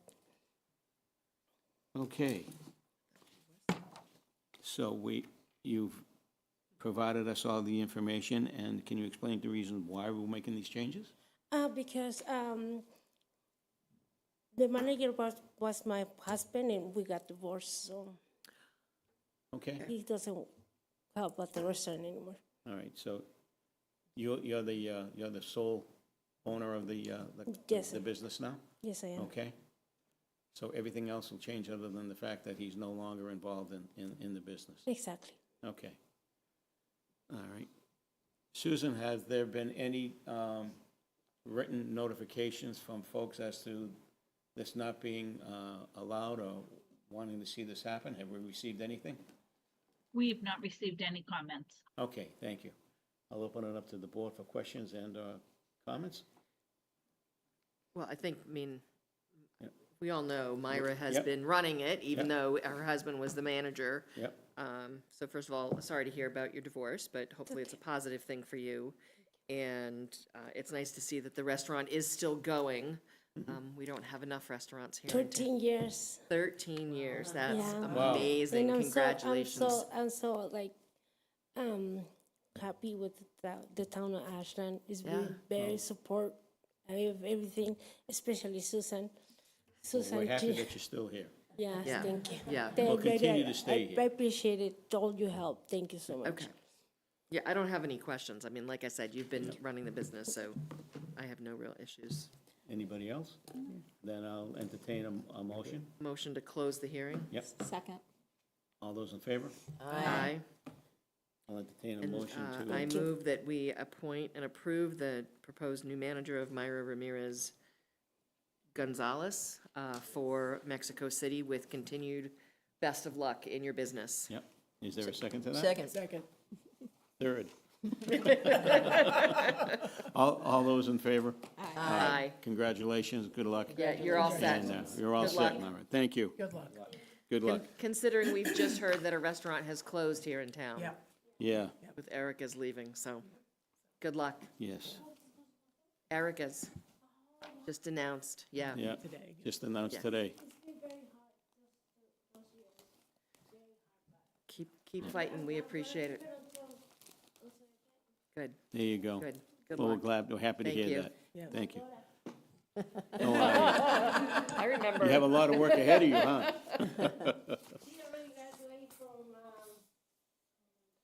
Very good. Congratulations. Oh, awesome. Nice. Congratulations. Awesome. Congratulations. You're welcome. Good luck. Thank you. Congratulations. Best Take of care. luck. Okay, I'll entertain a motion to Motion to reopen. reopen the hearing for 272 Pond LLC. Is there a second? All those in favor? Aye. All righty. Do we have anyone here this evening? It looks like we have an attorney here. You have your associates, they can come up as well, so we can meet them and greet them. Good evening. Good evening, Mr. Chairman, board members. How are you? If you don't mind introducing yourself, and Hi, I'm attorney Kevin Quinlan. I represent 272 Pond LLC. And with me, I have, Neeraj Patel. he's one of the two managers of the LLC. Okay, great. Tell us why you are requesting this wine and malt license. Well, so I can tell you that Mr. Patel and a relative of his, Shrudabin Patel, have run that store for, I understand, almost a year and a half now. It's been tough since the change to the ability to sell flavored tobacco. That's really impacted their business. So this would be an opportunity for them to help, get back some of that revenue, claw back some of that revenue. Mr. Patel resides nearby in Uxbridge. That's where I know him from. My office was there until it was recently destroyed in a storm. He also manages a store there with a beer and wine license. They're applying for this licensing. As you are very familiar with the area, it's a really heavily developed commercial area. My understanding is there's a full liquor store directly across the street. Tells me, my understanding, all the employees would be tip certified through the ABCC for beer and wine sales. He himself is. And he tells me this is sort of it's not a big ask, respectfully, and that they're only looking to sell domestic beer and wine out of 2 coolers in the convenience store. Yeah. Okay. So I would suggest respectfully that allowing this would be consistent with the use of the area as it is now, provide additional options for the consumers, be consistent with current use, and so I just respectfully would ask that the board approve. All right, thank Application. you. I noticed, and I'll open this up to the other board members as well.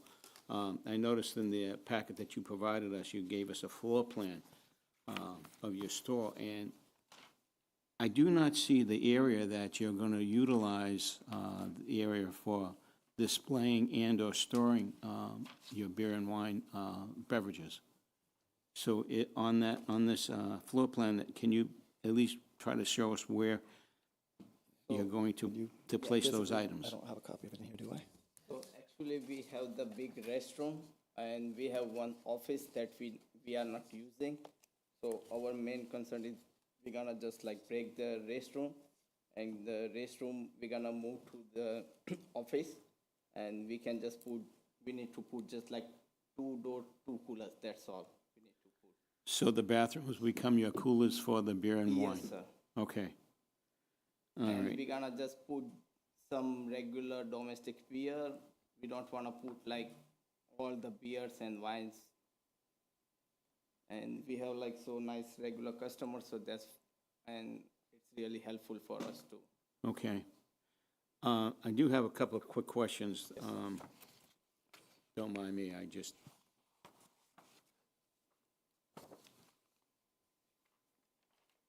How many employees do you have currently right now? 3 employees. 3. And what are their hours of operation? How long are they there throughout the day? 5 to 10. Okay.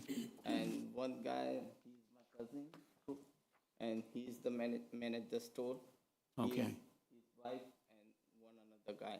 Are there any employees that are under the age of 21 that will be working there? No. Okay. So how many people will you have working in the store at one time? On the busiest time, we have 2 employees. 2 employees. So you'll have 2 employees Yeah. all the time there? All the times. Not in the morning time because 5 to 11 is really slow. Okay. So 11 to 10, we have 2 employees all the time. Okay. All right. And you said you'll be tip certified, so Yes. when will that happen? Actually, I'm running the store from last 7 years, and I have tip certificate from last 7 years. Even I'm running another store in Holliston. Okay. that already we have beer and wine right there too. All right, so how many years of experience have you had with yourself or others selling? Almost 5 to 7 years. Okay. In the Holliston, we got the license from last 3 years, right? And has there been any issues with at all at your Holliston store? No. We Okay. have the store right in the downtown, and from the store we have the public garden. So they are like main concern, like so many kids and all are coming. So we are using the lock cooler. Like once somebody kids comes, that cooler is not open. Once, like suppose you come, I check your ID, you pay, then we gotta open the cooler from the downstairs. And that's going to be your, In the Holliston, yeah. In the Holliston, So the same yeah. cooler we are trying to use in Ashland too. and that'll be the same procedure Yes. in the Ashland Yep. mobile station? Yep, Okay, so you'll have that special, yes, yeah. Sure. If I press the button, then it just like door open, that's all. okay. Otherwise, it just like lock all the time.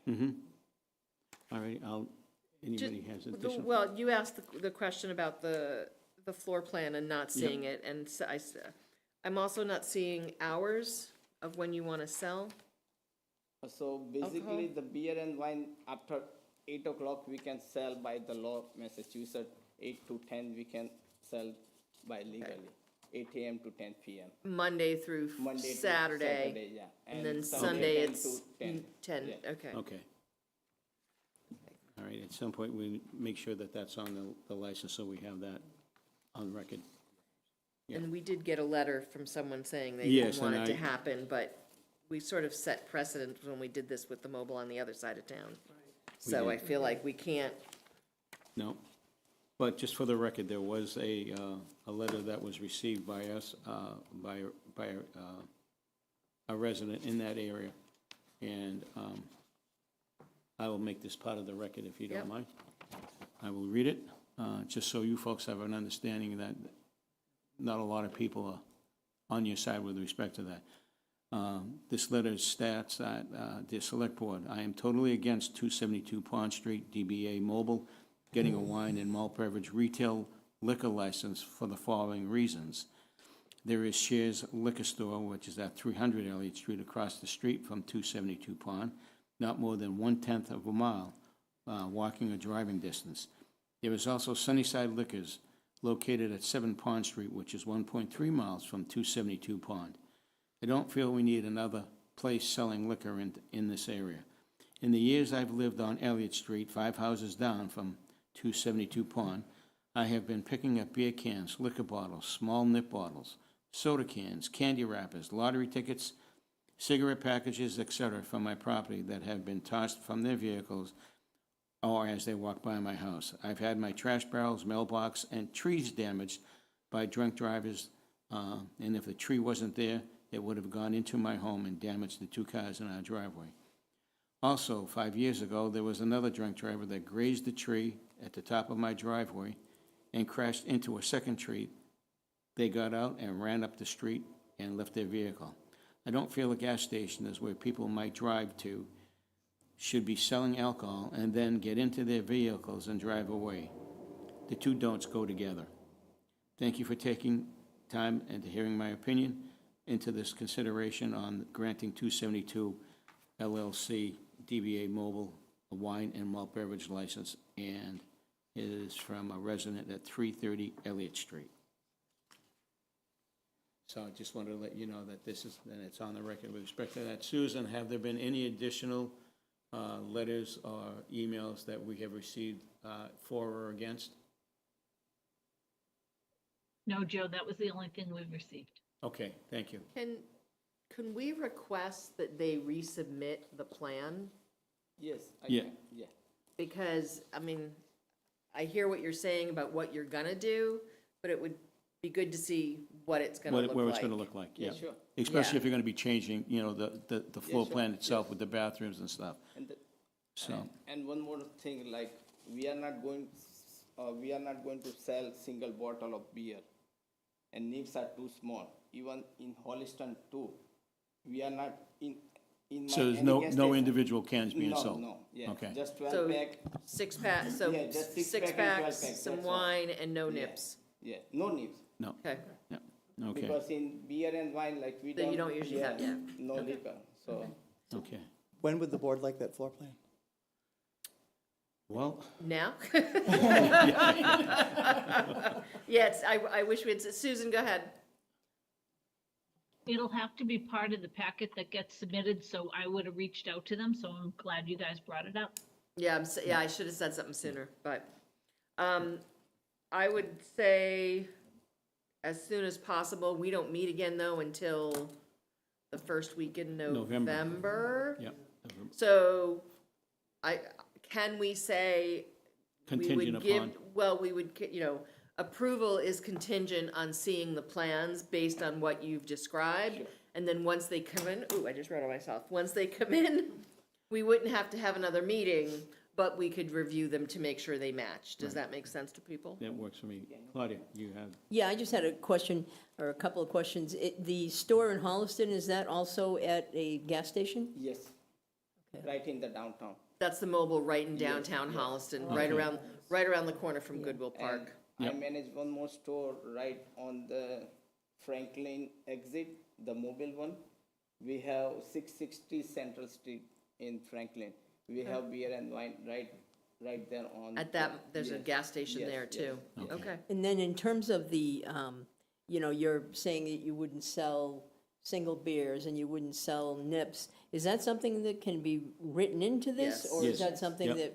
that, okay, so, yeah, I would like those pieces written in Yes. as well. Because I do, you know, kind of agree with our resident who wrote in, and it, you know, the idea of selling liquor at a gas station is somehow Except that we doesn't Right. feel like it is a good Right, match, But we just did it at our last meeting for another mobile, so, Yeah, and I you know, will the add exact that- same thing. I know, and I felt that too, and I Yeah. would like to also say that this gas station has more liquor stores in the area than the other one, but just you know, I know we did it, and one's I'm right just next to the saying, school. it isn't something I'd like Yeah. to see happen to every gas station in town. I will also add that nationally, outside of New England, having beer and wine at a gas station is actually quite common.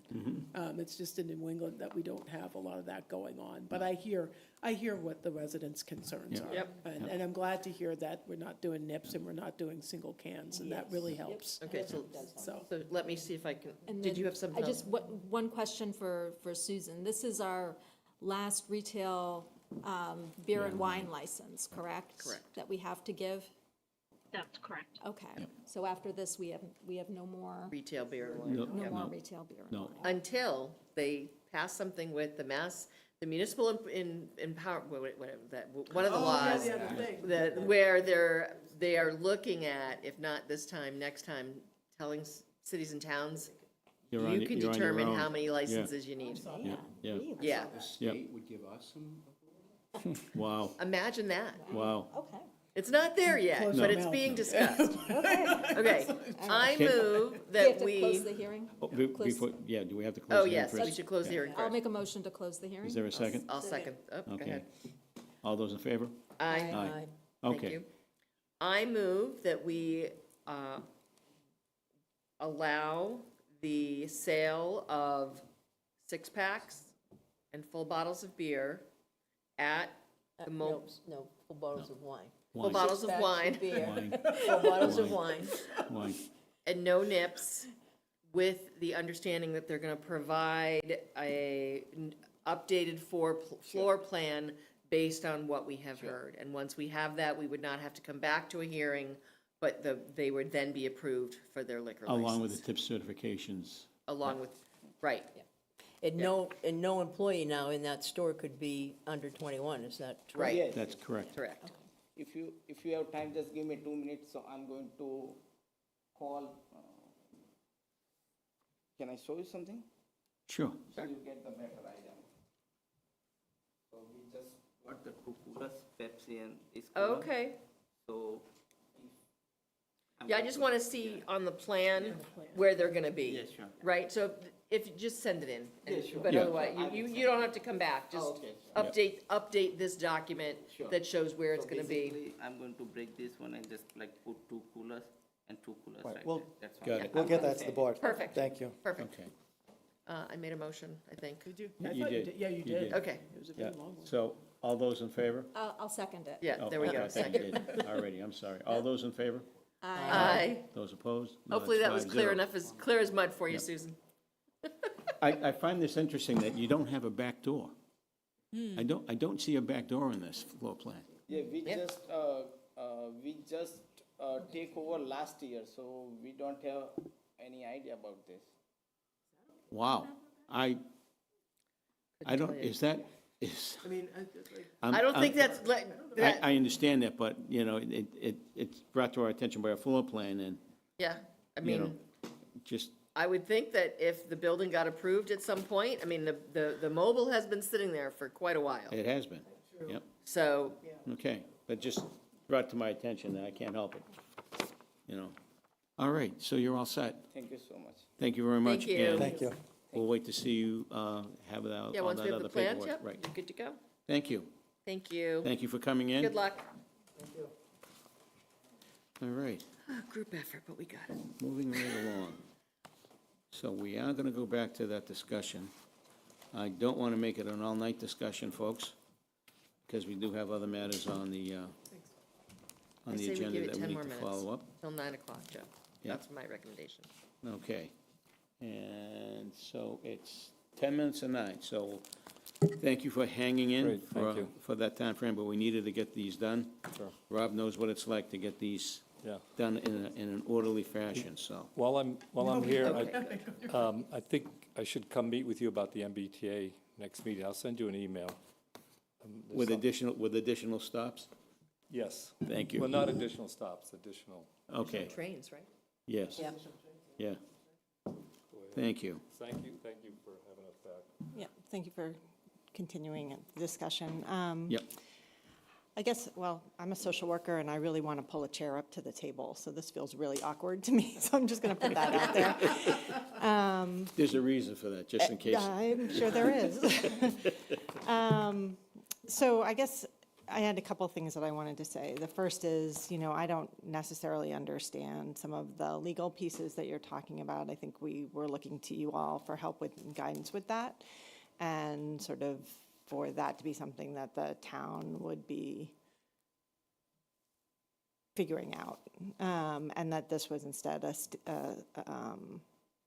goal was to be making a statement and to be during these, as Chuck had mentioned, extraordinary times. Like, when have we ever experienced some of what we're experiencing right now? I mean, Doge and Elon Musk started the ball rolling that has now led to special education being decimated in our country, and other resources and funding being cut significantly, people losing food and benefits, welfare, I'm sorry, not welfare, but the cost of insurance going up. All of that stuff is all set in motion initially through those actions. And as a country, as a state, as a town, we need to be speaking up about that in the ways that we can. And I think that, I guess I react a little bit to the idea that town meeting is not for political purposes. It is politics, town meeting. This is politics. When we have discussions about the housing development that people want to go, that we're talking about putting in for low-income housing because we're on the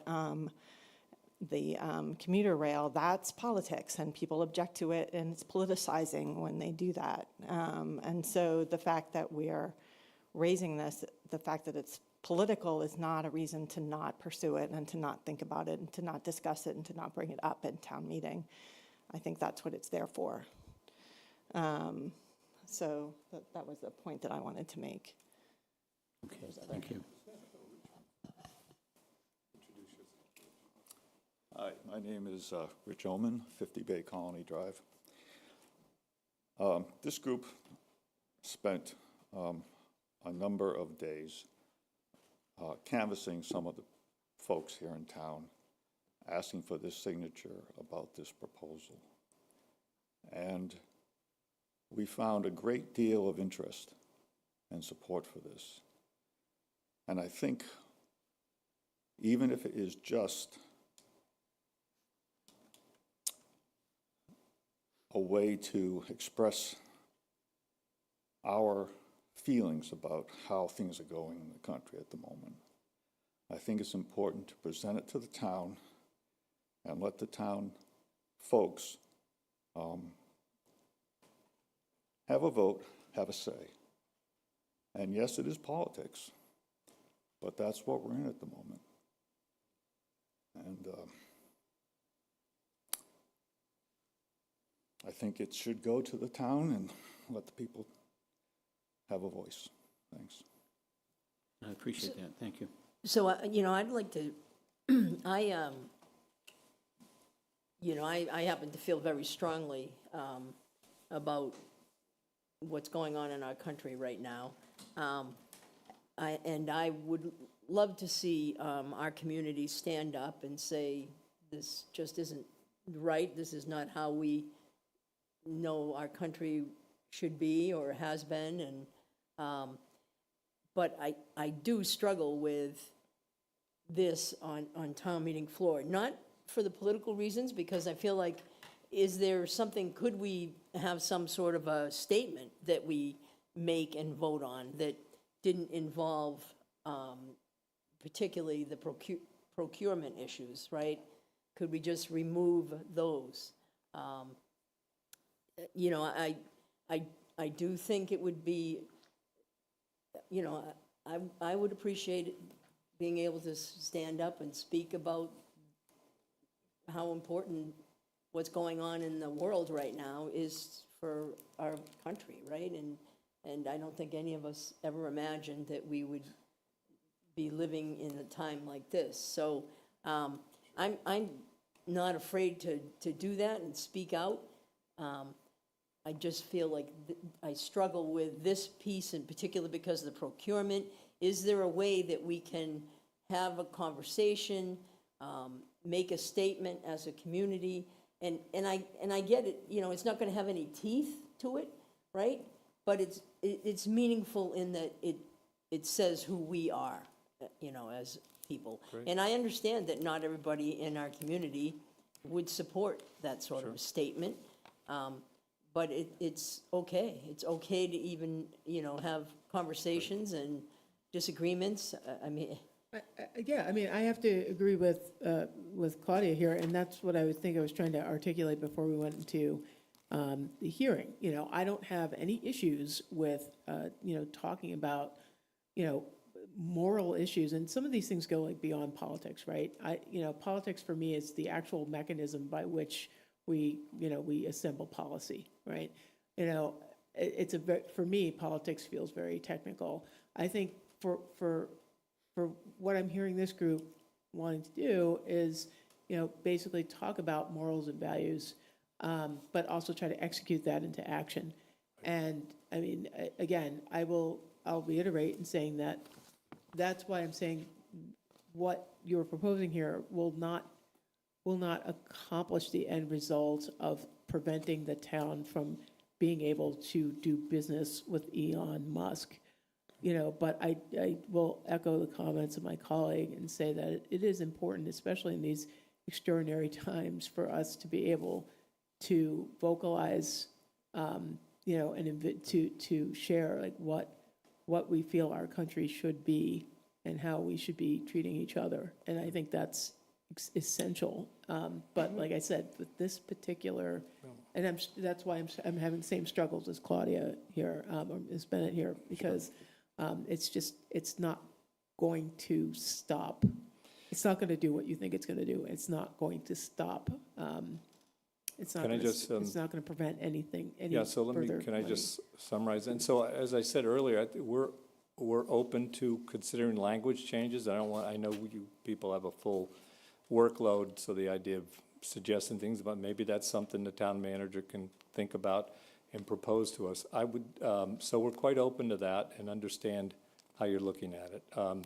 I would also just say, remember, it's not just procurement and purchasing here. There are other things that I think are very straightforward. If you read them, ask you to write a letter to the Middlesex County urging divestment, and then it's up to them to decide if they can do it. So, for example, and the exits should be very simple. If they're already not using it, that makes it even more simple. So, but you know, I think we understand there is as I understand, there's a due diligence period here for these warrant articles. There is the ability to suggest shared amendments at town meeting floor, if I understand the process. So by all means, if you have things that would make you feel more comfortable or address some of the issues we've raised, I think people would be open to that. So anyway, thank you for all your time, unless there's anything else. Yeah, I just want to real quick add. So I think select board is not, to me, is not political, right? We run for office, that could be political. We are governing as the town, and town meeting is a place to govern the town. So for me, being told that you think it's a political thing, there might be politics involved, but to me, that's very different. I would stand with the rest of my board in that, you know, as I was reading your open letter regarding this, I had a couple of thoughts, and okay, you know, Elon Musk, very strong feelings about that, but moving forward, are there then other companies that you're going to ask us not to do business with? You know, the other comment that I was thinking of is, are there other communities that have done this, that have tried this, and what has it gotten them, if anything? And then I guess the last thing in the letter that sort of got me was the fact that we will not tolerate private wealth, no matter whose. Well, then no one should be putting any money toward political campaigns. Yeah, that's a letter, a persuasive letter to you guys. It's not what's in the warrant. I understand that. but this is So- what I had so in my, I on think my- it speaks the to the table. age of oligarchy, right? No, it's a good point. Right? And that's, it's I'm not in like- the warrant. I understand it's not in the warrant, but part of the discussion here is Yeah. whether we as a group support bringing this to town meeting. And, So he's a I mean, unique it's, individual. you know, you've obviously done the work, you've gotten your citizens petition, you've gotten your signatures, right now, you're planning on bringing it to town meeting. I just, Right. All right. I would echo what Brandy said. I don't know that town meeting is the place for this discussion. Okay, thank you. I'm not sure. I would have to really think about that. Because in regards to I mean, I think it's discussion amongst the residents, right? Or you as a group deciding that you might decide to write to Middlesex, to the retirement community. I mean, if as residents, this is something you feel strongly about, then maybe you do it as residents rather than. We can looking- certainly do that, but you are the governing Right, body I here in understand that. Ashland and that oversee town employees. We do not. So that's why, that's Yep. why this directs you to, or asks you to do that, so. Good, Brandy.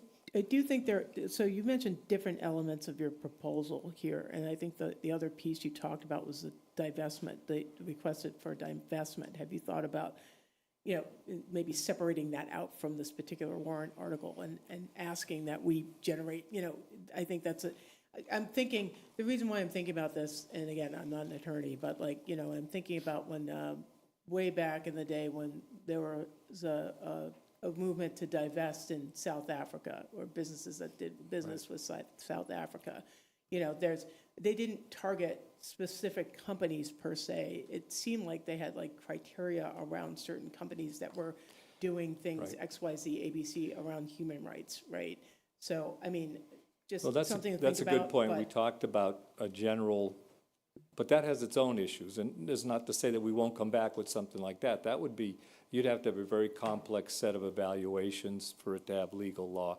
So we're not ruling that out, but we're doing Musk right now because of who he is and his uniqueness. So that's how we got to this point. So that's, And just to kind of piggyback on what Makita said, that kind of request can come to us. Like, if we, that doesn't need to be a town meeting, that doesn't need to go on town meeting floor.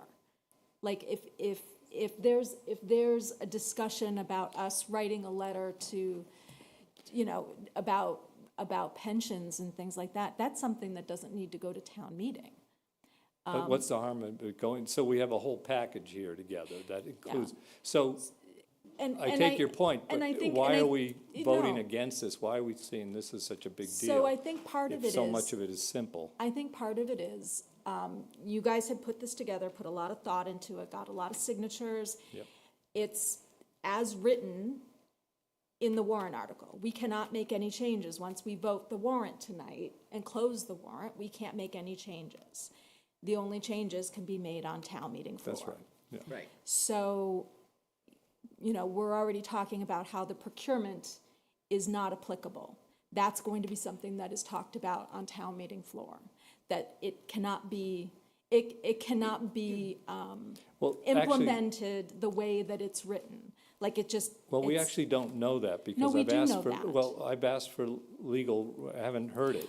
So, You're- you're Rob, s- you sat in this chair for a long time. That's You know what procurement law. Yes. Yes. And I know that we're just delivering the sense to the agents of the town that they should have this in mind as they do procurement. It's up to them to decide how that works or if they can use it at all. We're not dictating that to them. We said, So this is So- a conversation that we're having tonight. Yeah. And I think this is the appropriate place to have those discussions. But I'm not an I don't expert in think town procurement meeting- law. Well, I don't think town meeting is the I appropriate place. think that's beside the point, because town meeting is making a statement of the sense of the citizens of Ashland for you to carry out to the best of your ability within the law. That's basically all it is. And that's what we do every day. That is Except what that you don't that's have what we're this charged statement with. behind you as to what the citizens' wishes are. And that's why we have town meeting resolutions. I firmly believe in freedom of speech, and I firmly believe that people have the right to speak and bring bring issues to us, bring issues to town meeting. We have that, that's what the mechanism for citizens petitions are all about. I think that if we would have had this discussion 2 months ago, it would have been a much more productive use of everyone's time. And I hear that you want to have a discussion about making a statement of what the town of Ashland stands for, and I hear that. I think that that is absolutely something we should do. I'm not sure a resolution against Elon Musk on town meeting floor is going to get us there. And maybe that's part of the discussion that we have of like what that mechanism looks like. Maybe we have a public forum, not town meeting, but a public forum where we discuss what we can do as a community and how we protect we're very concerned always about protecting and the safety of our community. And, I don't want anyone in Ashland to feel like they're targeted. I don't want anyone to feel that they're unsafe. And I worry about our residents. I worry about people in the community not feeling like they can be in public for fear of whatever retribution may be coming. And that's that feeling of helplessness is what that's hard. That's really hard. And this is why I think the purest form of democracy is town meeting, and that's why this resolution is going there. So when people talk about town slippery meeting is slope. our legislative session. That's where that is our Congress. That's our state And that's where we house. make the big decisions and the final approvals. And That's- that's what that's it's where we- about. It's individual democracy. So that's why this is going there. I think at this point, it's in the warrant, we're about to close it. Yeah. It's, as a group, you have to determine what you're gonna do if you're gonna still bring this to town meeting. I think you've heard from all of us. Thank you. I I'll think we just need to close repeat- the conversation Yeah. and. I'll just That's fine. repeat, if you have specific wording, or if you come up with something that we could use, I'm sure we'd be happy to look at it. Well, that would be wording that would have to go to town meeting floor. Right, they Yes. could, For- they could for write an amendment- amendment for and say amendment to we're do it that amending way. the language. And Correct. it happens all the We could time, do so. that. It Great. absolutely Well, happens all the time. thank you for your time. No, You're we- welcome. Rob, appreciate that, and we appreciate the efforts that you're trying. I wonder if you could take this and write it to say, if we could, but we, say, we can't do these things, but this is what we wish we could do. Something like that even would get it all in there. I There don't is know if a that would phrase be. of non-binding resolutions, that we didn't quite use here, but it's almost But like that, Rob, that's not a bad idea. Non-binding resolution. Well, it says extent allowable by law. Right, Right. right. And, So, and that. Think and about that's- that. It can and be that's very simple. Actually, Makita, what you just said is. To the extent that it's allowable by law, but it's not allowable by law. Right. well, you don't So- know For in all procurement, cases and all not for some of the details. other Not for some of the other Well, things. my but- point Right, is, for you don't know procurement. in all cases and all details. Don't make the decision for them. Pass the resolution and let people carry it out. That's my, I guess, closing point. Okay. That makes sense. Yep. That makes sense. That makes sense. And the other point that we may want to just consider with that, Rob, is that at some point in time, your committee decides to withdraw that. The only time that can be withdrawn is on town meeting floor, Correct. because it's a citizen's Yeah, participation. we'd have to do that. Yep. And not another But they can make town entity. I'm sorry, Mr. Chair, but they can make amendments on the floor as well. Absolutely, On absolutely. the day. Without a doubt, the day of. It's done all the time. All right, It's done all the time, just to be clear. so. All right, Thank thank you, you Rob. all. Thank you very Thank much, you. folks. What time does Appreciate the it. brewery close? This is what I want to know. I don't know, but the mobile mart's open, so, Thank you very much. Thanks, guys and ladies, thank you very much. I use the general word, all right. Okay, so, we'll go back to old new business, discussion B, special town warrant articles. How do we segue right into it? Yeah, I think Catherine will Right, Catherine? take this and I'll interject as necessary. All right, so special town meeting will take place Wednesday, November 19th at 7 PM in the Ashland High School auditorium. The last day to register to vote is Friday, November 7th by 5 p.m. There will be childcare available, so you can sign up ahead of time for childcare by visiting the town clerk's webpage and then navigate to the town meeting page. So Article 1, this refers to the transfer of free cash into the stabilization fund, capital, OPEB, the special education stabilization, and/or the general fund. Article 2 is the budget amendment, so this would update the FY26 budget that was approved at the May 2025 town meeting to reflect mid-year adjustments. So these adjustments we actually talked about on August 20th here at the select board meeting. Those adjustments would include state aid updates, revised new growth, and the Keefe Tech assessment. Article 3 is the senior tax exemption. And then Article 4 are the CPA funds for Nature's Edge at Metro West YMCA. So at 3:45 p.m. today, we were emailed by the Y asking to withdraw this article. Oh, Whoa, wow. Um, Yeah, did They give a say reason why? Yeah, Did they say why? because we would have, so as you know, anytime you put CPA funds, attach it to something, you have to get a restriction, right? A conservation restriction. So we would need either a restriction or an easement that guaranteed public access, in perpetuity, if we were going to give them these funds. And so the Y came back this afternoon and said that after conferring with their bank, they felt like that could pose some challenges from a financing perspective. So they had planned on withdrawing it. I mean, I would suggest if you want to go ahead and post it tonight, close and post it, that you go ahead and leave it on, just because we did get this message at 3:45. We haven't really had a chance to And then if we could always to work withdraw on it it. when we get into Exactly. town meeting. Exactly. So it gives us the most flexibility. Yeah, that makes a lot of sense. Okay. Wow. Interesting. Article 5, again, CPA funds for the appropriation of $40,000 for survey and appraisal work for potential land acquisitions bordering the town forest. Article 6, CPA funds appropriate a sum of money for the purchase of 11 acres at 41 Lincoln Road, otherwise known as the Collins property, for town forest purposes, and up to $70,000 for trail improvements. Article 7, CPA funds to provide up to $50,000 in funding for field data collection and invasive vegetation management at Beaver Dam Brook Conservation Area alongside Pond Street. Can you hold on one second, Catherine? I'm sorry, I want to go back to Article 6. My mind is working slow tonight. The monies, what monies are these coming out of? What bucket will these be coming out of? Recreation and open space? CPC monies? Yes. Okay, Yes. all right, thank you. I'm sorry, I didn't mean. No, it's fine, I just lost my place.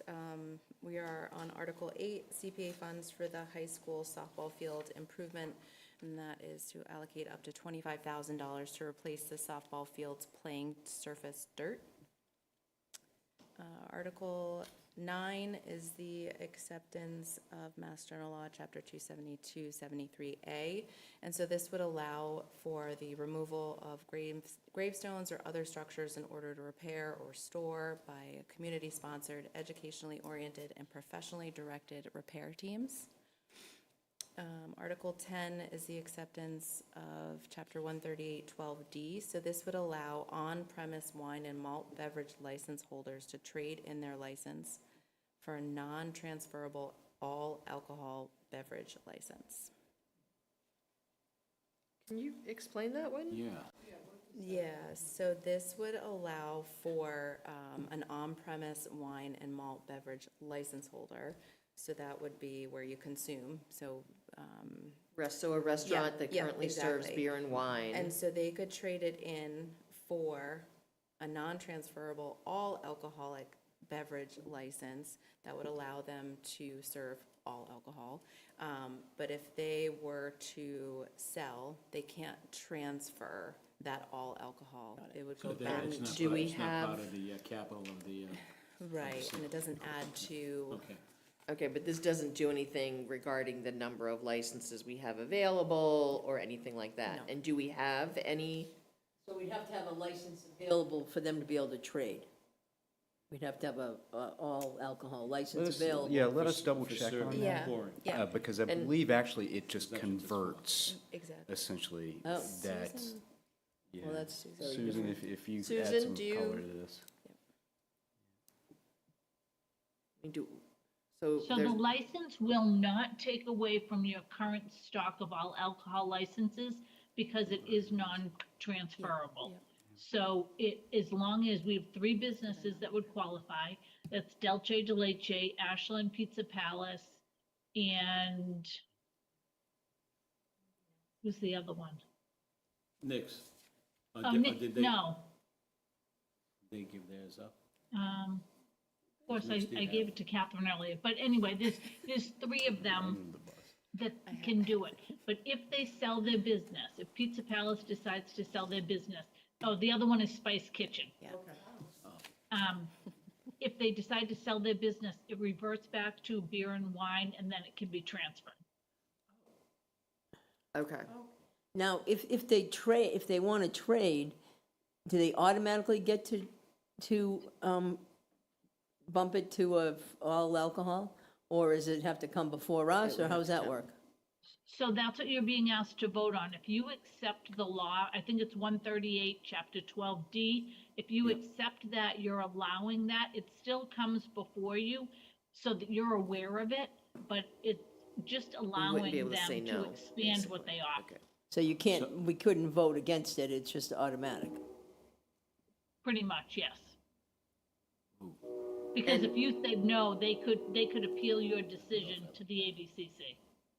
I mean, all it's doing is allowing someone who currently just sells beer and wine to sell all alcohol. I mean, what's the, It's like a conversion. yeah, Yeah. what don't you like truly, about that, Joe? In Talk retrospect, it into has your limited, microphone. Let's look at Pizza Palace for an example.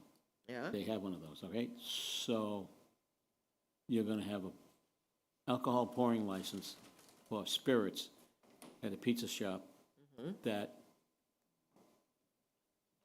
I don't know, it just I doesn't. mean, they may not do it, right? Because if they change their license, they have more expenses, right? If you become all alcohol, you have more expenses because you then have to have a wider variety of what you're offering.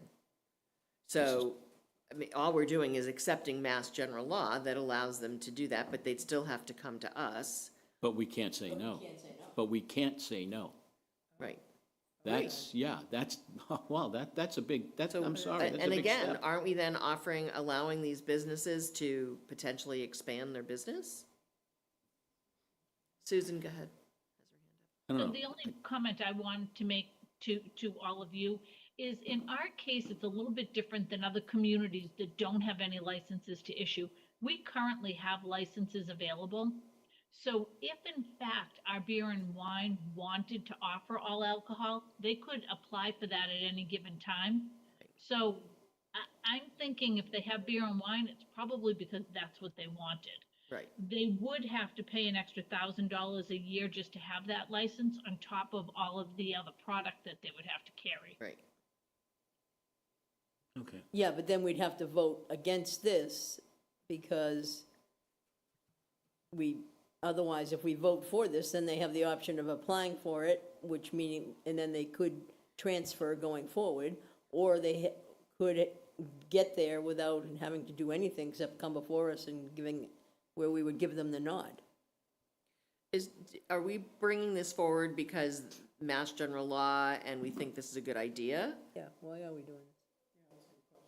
Well, I think because it's mass general law, right? So, Gives some flexibility, and you would have to adopt the law. right. Well, that's what this is doing, right? By if this, I mean, the other thing is if town meeting decides they don't want to put, oh, well, that's a question. If town meeting says they don't want to support this, what would happen? Doesn't pass? Then, Yeah, I mean. it's So then we don't have to, essentially. then we don't do this and okay. Everything would stay the same. everything would stay the same. And the businesses would then not be allowed to just transfer. But as Susan is saying, we have available licenses, so they could still come to us and say, we'd like to apply for the all alcohol license versus the malt and wine that we currently have, right? That's my understanding. And is that just for sales, or is it a pouring license? These are on premise. It's only for on-premise consumption, so it would be a restaurant. Okay. All right. I think we should, I mean, I don't think we should pull it from the warrant. Might be some interesting discussion on town meeting, but I think I would support this. All righty. Sorry about that. That's okay. So Article 11, this is a bylaw update. So we're adding in the zoning standards for a true in-law apartment within a single-family home. Did we not do this already? So this was The ADUs? actually, yeah, so the ADUs actually omitted the actual in-law apartments within a single-family home, and so we need to add the language. When we updated it in the Springtown Yes, meeting, we didn't right. do the, okay. Yeah. Okay. And so Article 12 is a bylaw update for the dog and kennel regulations. So this is updates to our dog kennel bylaw to comply with Ollie's law. So that was a 2024 state law. And then a few other minor housekeeping changes. Article 13 is a bylaw for the municipal tax pay agreement. So this would authorize the treasurer to set terms and structured payment agreements for properties in tax title. And then these terms are the same for everyone. And this is due to some of the changes at the state level, right? About tax title takings and things like that? Yes. So they've, of course, made changes and have given us more work and make it harder. Thank you. You're welcome. Article 14 is the acceptance of the Donnelly gift parcel. So it's the acceptance of approximately 1.05 acres on Myrtle Street for town forest purposes. Article 15 is the acceptance of a conservation restrictions that authorizes a conservation restriction on 3 parcels of land to be gifted to the town. The parcels are on Pond and Brackett. These are known as the Beaver Dam Brook Conservation Area, or the Zany properties. Article 16 is the endorsement of the comp plan. So this would formally endorse the town's 2025 comprehensive plan.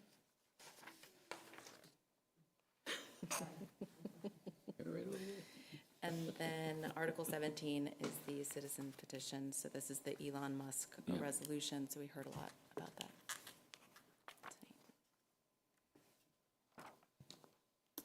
So how are y'all feeling? Fine. You gave birth to an attorney. I think it's good. Okay. I move that we vote to close and post the town meeting, special town meeting warrant for November 19th, 2025. Is there a second? Seconded. All those in favor? Aye. That's 5-0. So we have our town warrant ready to, we all have to sign that paperwork too, by the way, so. By the way, this is, I think, the earliest we've been able to close and post. This was always the goal, but. Great, it's a month before. I think it's great that we are doing this. Yeah, Yep. so. Give people plenty of time. to Attribute do it. that success to. Well, No, I think Lot of long hours. Catherine and working with Cindy, they make a remarkable team on this stuff. great. Good stuff. So what you're Good to saying is a see. lot of long hours, and So thank you. I'm saying it without saying it. it's so, okay. I'll say it for you. Thank you. That's good. Thank you. Good stuff. All right. We're good. Let's hope the town meeting is just as short as what we just did. But I don't You think just that's gonna- jinxed it, Joe. Come on. Yeah, now we're gonna be. I late till didn't jinx 2 it. a.m. There's no way I jinxed it. Absolutely no way I jinxed Should we that. tell people to bring their sleeping bags? Yes, absolutely, and then some. Absolutely, and then some. Okay. We'll have babysitting for kids and adults. Yeah, kids and adults. Okay, so that's done. And we voted and closed that. We're good. 40B projects. Discuss the 40B projects. Yeah, so I think actually, you know, earlier we had a discussion about the waivers and the waiver list, and I thought that was pretty comprehensive. That was Yep. one of the things I was going to cover. I did have a conversation today with Jasmine, Beth, Attorney Winter, as well as Jeff Engler and his licensed sites professional, George Campbell, just about the ALU process. Got a little clarification on that. So George Campbell, as the LSP, will actually be the one who, you know, he's putting together the RAM, the mitigation plan, essentially. They actually put together and assemble the AUL and send it to DEP, which would be reviewed through the DEP process. So Can you one of the, remind us what an AUL is? oh, I'm sorry, it's an activity and use limitation. And so currently, the mill buildings, as we all know, it's a commercial property, commercial/industrial property. And so right now, currently, there's an activity and use limitation limiting it just to commercial. No residential. And no residential at this point in time. So the plan is that the mitigation measures will be put into place. That will then allow the AUL to basically be revised to say that it would allow for residential. And that would only happen and be confirmed once testing has been done. So typically they do air canister testing to determine whether or not the particles in the air contain, you know, below the threshold amounts that DEP establishes. And so they have to do that. So we talked a little bit about continual testing because I think that's important as well. And so I think we might not necessarily be able to put anything in the decision that wouldn't be appealed. There is the opportunity for DEP at any point in time to basically require an audit, if you will, of the mitigation measures and what's happening. Additionally, there is standard testing that they have to do every 5 years. So that's part of their 5-year report that they have to do. I have a quick question with respect to that. The buildings that are remaining, and I'll use the first building, number 10. There will be a component of commercial space in that building. Mm-hmm. Is there parking underneath that building? I don't think there's parking underneath 10. No. Okay. Is there residential above the commercial? I don't believe there is. Okay, so it's just commercial and that's it? Okay, I believe so. I'm pretty Alright. sure. okay. Why is that? Is that just the way they designed it, or is it just? I think that's the way they designed it. We had expressed that we wanted them to keep as many of the historic buildings as they could. Yeah, okay. And so, you know, I believe their original plan had all of them being knocked down. Right. And so they're keeping the full building of 10, and then the facade, or like the front third to half, I think, is of the second one, and demoing that back half, and then also demoing the third building. Which is the all-brick building? No, that's the fourth building. So we're looking at 50 Main Street being completely demolished, And 30 Main Street. and 30. So 30 Main Street is one of the granite Yeah. structures. It's the one closest to the brick building. Right. And Okay.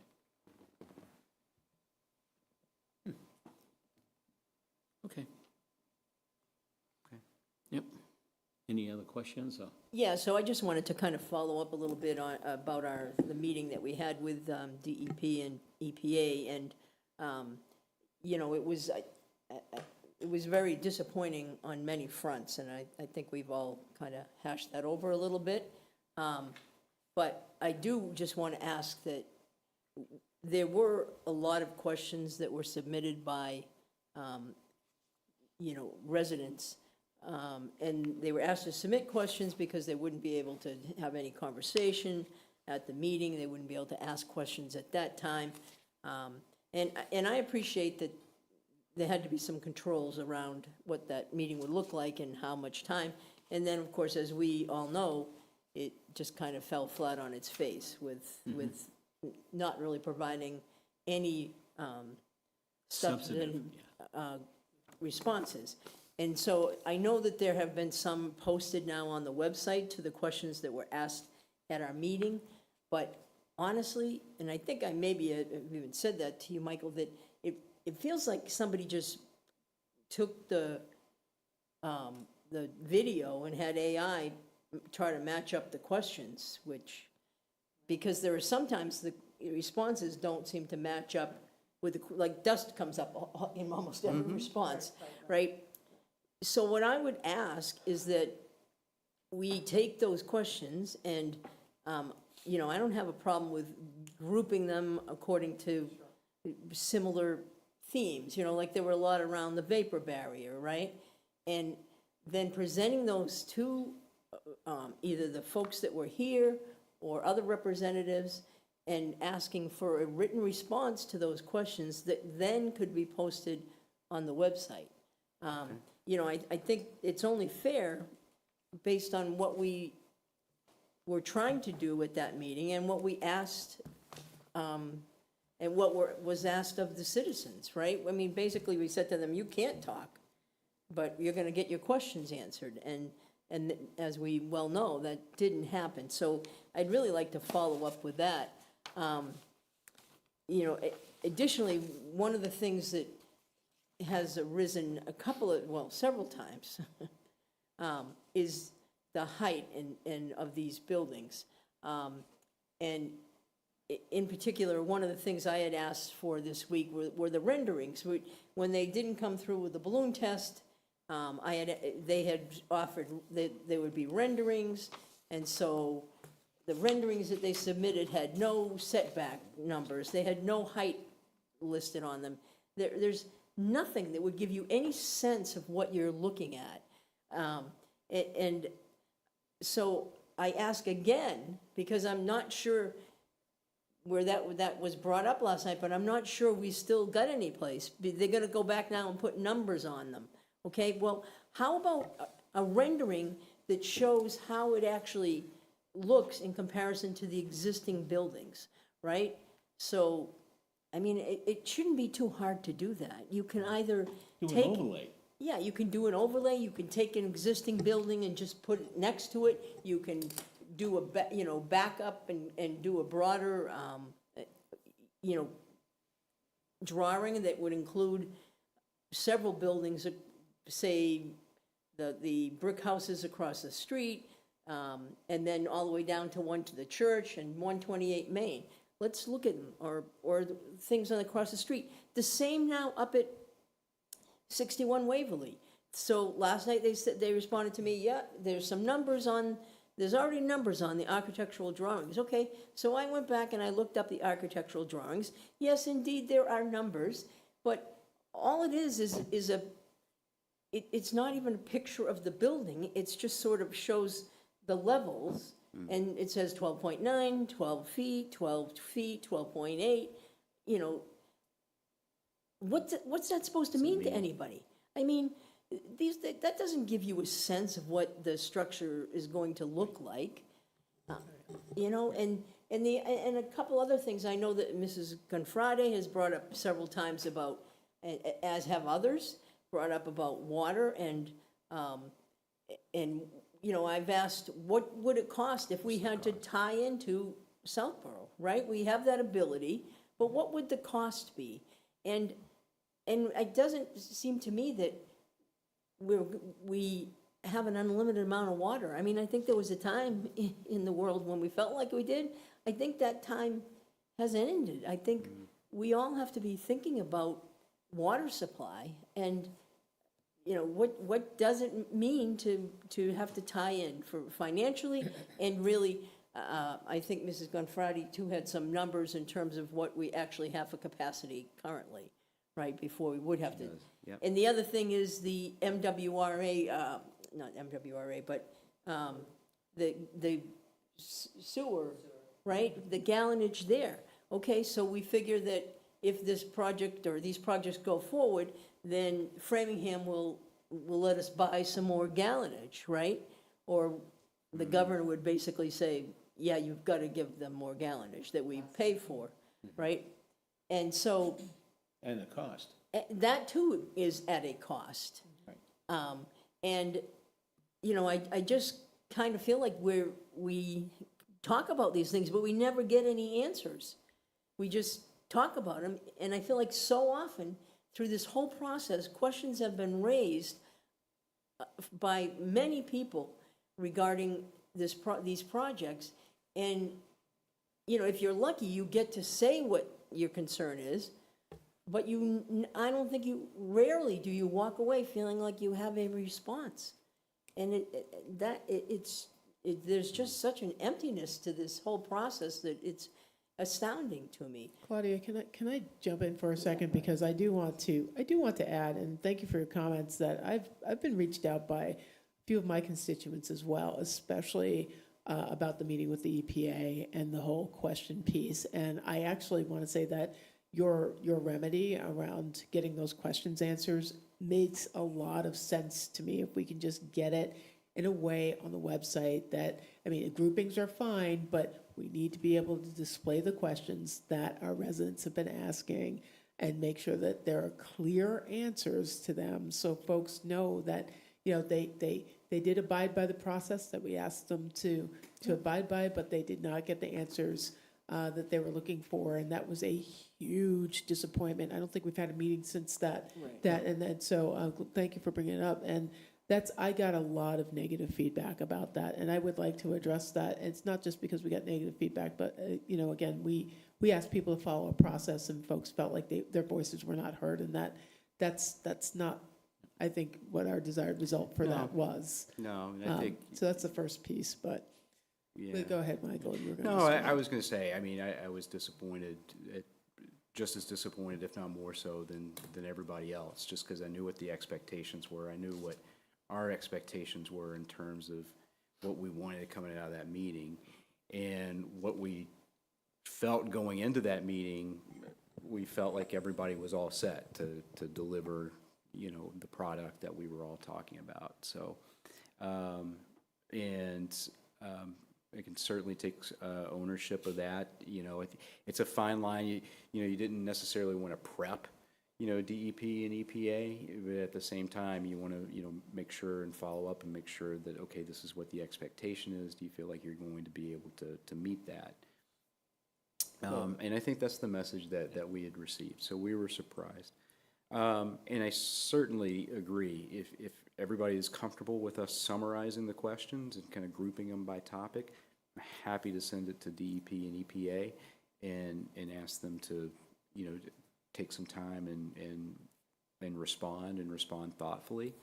I would say that it's very important, as we're grouping those questions, we want to make sure that we have a list of the original questions, and then, like, you know, what that summary is. Yeah. So that people can see that their questions that they submitted were addressed under a particular topic area or roll-up area. I wonder if we do like a matrix where you have, like, you know, one column is all the individual questions, and next to it's like a block. That's what like, I'm this sort is of like the envisioning, summary. something like that. We right? think in spreadsheets, Makita. I know. So.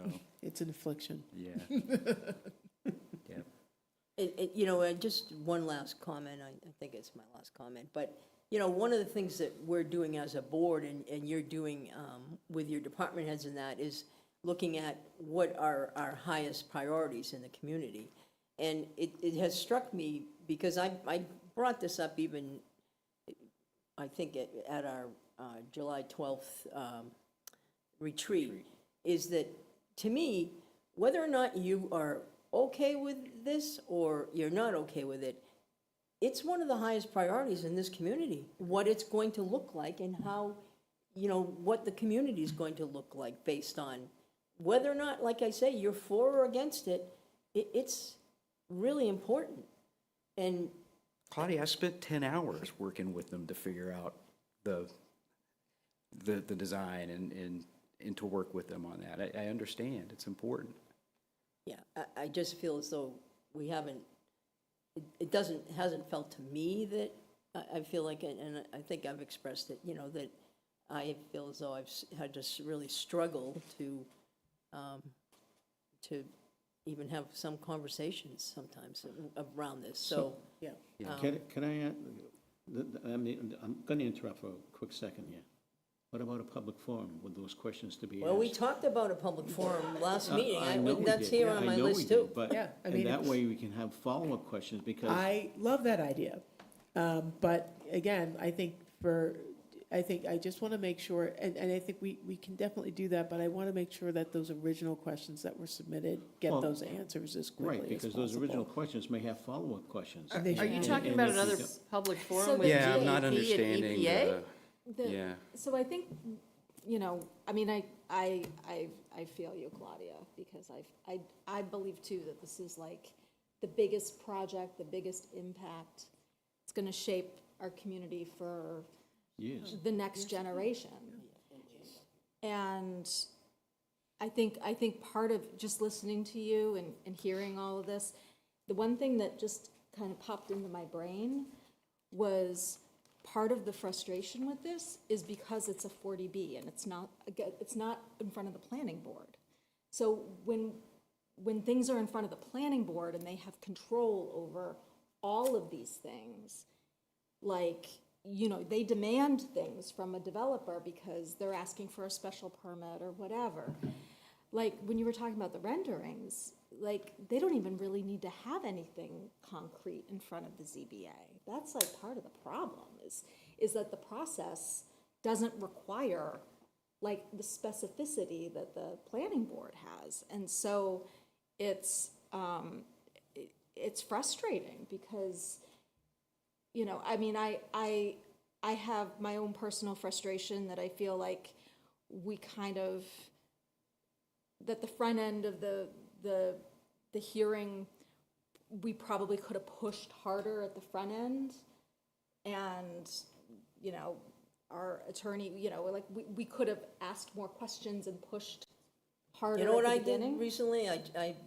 I sat and looked at some of my notes and some of the emails that I sent and the questions that I sent starting on January 7th. Yeah. No, I hear you. Well, I'm proud of our team, and it's not been the best, but considering these came in when we had no planner, we had no assistant town manager, we had no CFO, we had no assistant planner.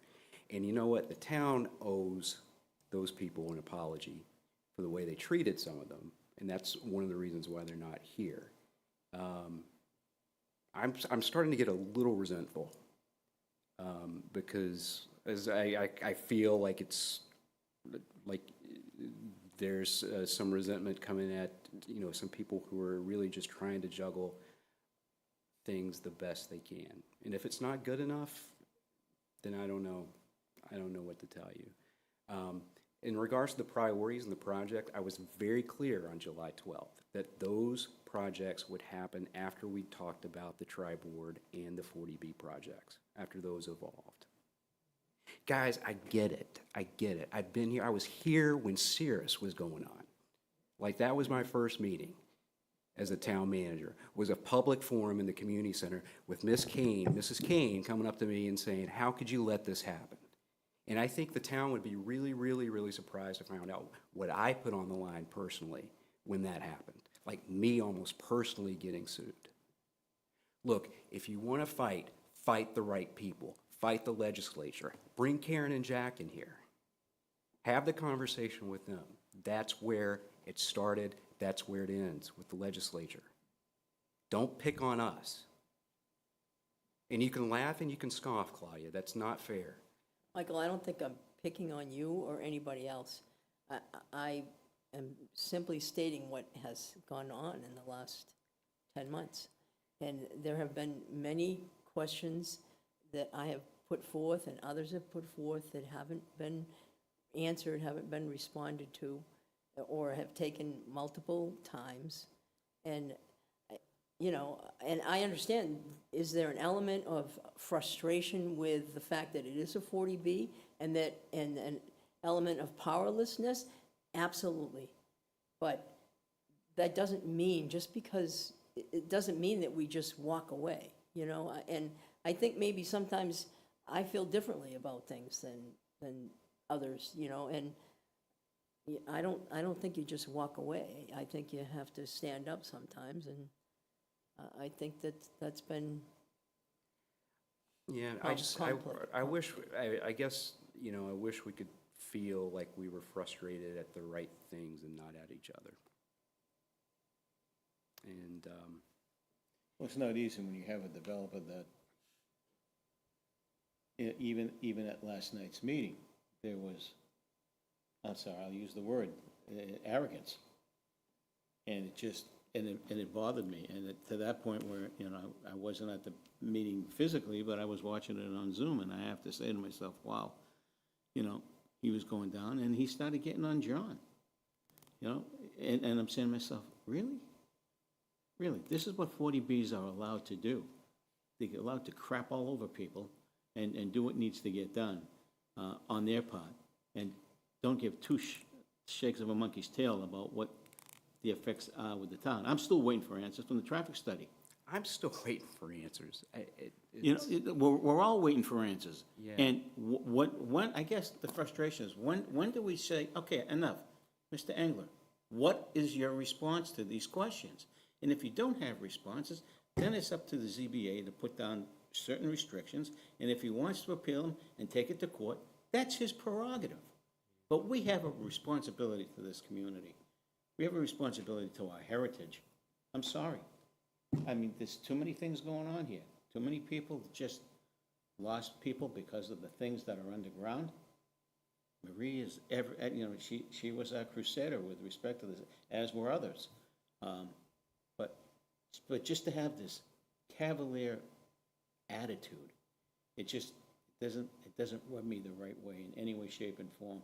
And it just, and he knows that he's gonna, ultimately gonna be, you know, not held responsible for what happens after this building is built.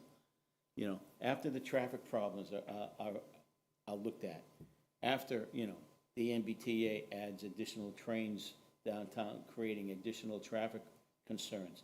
None of that is in his report. None of that was even factored in his traffic study. And I brought that to his attention. I read that 486-page report, not once, but twice.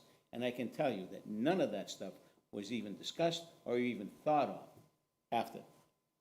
All right, so, and I'm a little upset with the people that we had that were our consultants throughout this whole process, who just like, he was rubber stamping, and I used to, you know, just very loosely, you know, he agreed with everything. No, you're supposed to be representing the town. You're not agreeing. You have to push back a bit, and I'm sorry. I won't mention his name, but it begins with an M. Last name begins with M. Did not do this town justice, and I hope we never use him again. Yeah. It's, boy, you know, I think if people could actually see the discussion we're having, I think they would see the impact of 40B, like, on a more like human level, I think, than a policy level. But, well, maybe we have a legislative meeting coming up next month. This is the stuff that we need to bring up to them. Well, I think we did bring it up Yeah, previously. well, then we need to do it again. And I have written to the governor. yeah, Claudia, I mean, you've been very, very respectful and persistent And at the proactive. same, I'll use at the the same word time. proactive. Well, that's a good thing, you know? I don't want to diminish that. But I think what we all feel is just the frustration of being so powerless. Yeah, nobody likes to admit that, and nobody likes to feel that. But at the same time, I think Glenn Travis, I think when he got up here one day, and maybe I'm in the minority here, it's not ideal, is going to be transformative for the town in many, many ways. But we will figure it out. We've got, I mean, 100 years ago, we didn't have cars basically on the road. You know, now we got way too many. And at some point in time, that will shift. We will figure this out. No, We don't have a choice. Now we have e-bikes to contend with. I know, that's another thing. That's But, another discussion for another day. But Claudia, I realize I got some some outstanding questions also for you, especially on the water stuff, so I'll continue to endeavor to get those.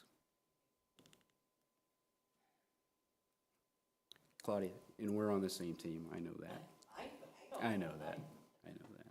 Michael, it's not that I don't feel like you're on I the know. team by any stretch of the imagination. It's just that I just feel like we need to maybe put some additional energy or resources or something here, that's all.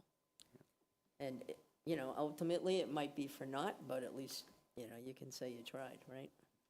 And I know on some level, there are certainly many things that you've done, and including, you know, a tremendous letter that went to Mass Housing over a year ago. But, Yeah. you know, it's just, you know, I'm not sure we've had the type of focus that we've needed to have on this. I would agree with you, 100%. 100%. You know, the state sees us as NIMBYs, not in our backyard. You know, but that's not the Honestly, case you know, here. I've become more educated about housing Right. in this state and the need for it and everything. And it's not a NIMBY thing. You know, I'm in favor of housing, but I'm not in favor of altering a community and making it less livable. And, you know, Senator Warren said almost those exact words at a press conference she had probably about 5 or 6 weeks ago now regarding a bill in Congress about housing. And, you know, it's not a NIMBY type of thing. It's, you know, I've heard, you know, I live with someone who's been in Ashland his whole life, who, you know, my grandchildren are 6th generation Ashlanders, so I've heard all the stories about what it was. And that, it's 2025, and it's what it needs to be now, and, but I do want to just keep it livable. You know, I want people to be able to have drinking water and be able to afford to flush their toilets. I mean, and be able to move from one part of the town to another, and not to have to tell other new residents that they find someplace to park your car. Or like the gentleman last night said, we're going to give them, encourage, how did he exactly word it? We're going to encourage things so that people won't want to have or won't need as many cars. Well, what? What are you going to do? Tell me what you're going to do.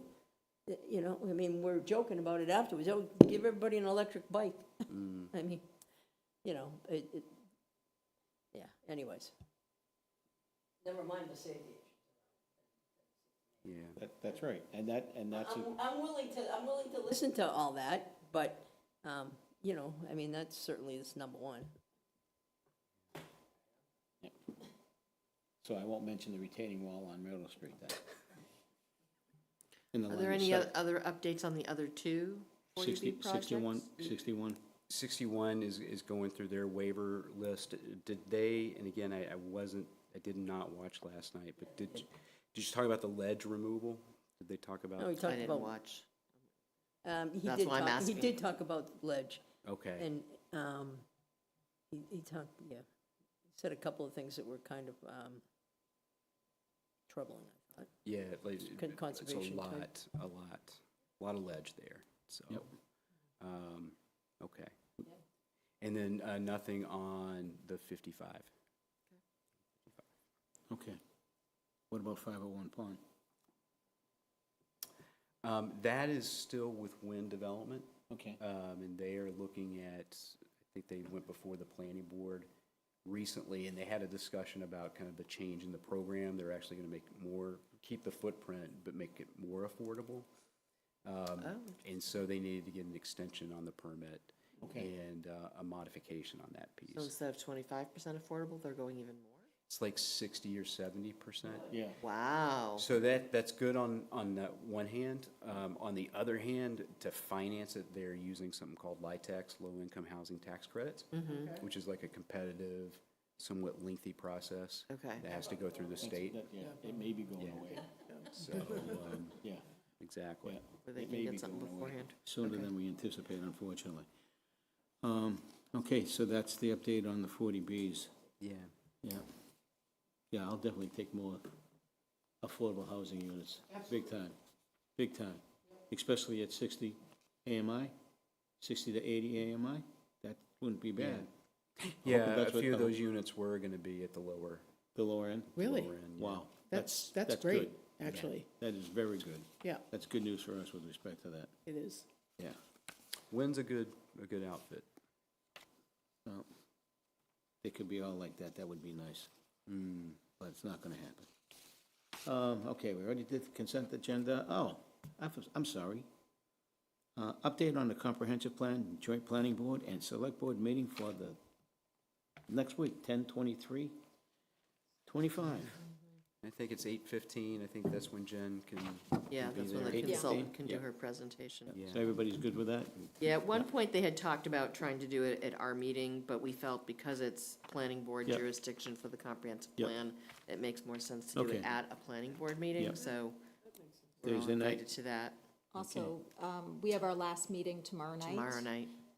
So, I'm bringing champagne. I was just gonna, I was about to say, there's just something gonna coming. ask you, are you We'll bringing, go out are for you bringing a drinks bottle? afterwards. Oh, man. There's not too many places to go now. Oh, it's a sad note. But yeah, no, so we're meeting, our last meeting's tomorrow night, and Yes. then, we're just basically doing final I think final that, edits yeah, and stuff. discussion tomorrow night is reviewing the final draft that we had. There's one or two things that a couple people have noticed, and I have to let them know that, I have one or two things that I saw. And then we just got something today from Leah, I saw. I did not see. Did not see It that. just came through Oh. recently. Okay. Now, does And Lisa's then- office, I'm sorry, does Lisa's office have to go through that and with a fine tooth comb? The or is that already- comprehensive plan? Yeah. No. No, I'm So just. our consultant, Our consultant has been, Consultant, yeah, Okay. yeah. yeah, The last big item was the discussion of implement. how we're gonna implement the Implement it. plan. I think that the draft was very well written. I think that's a good way to approach it. So hopefully we can get agreement at the committee for that and then determine who will be helping move the implementation forward. Yeah. Nice.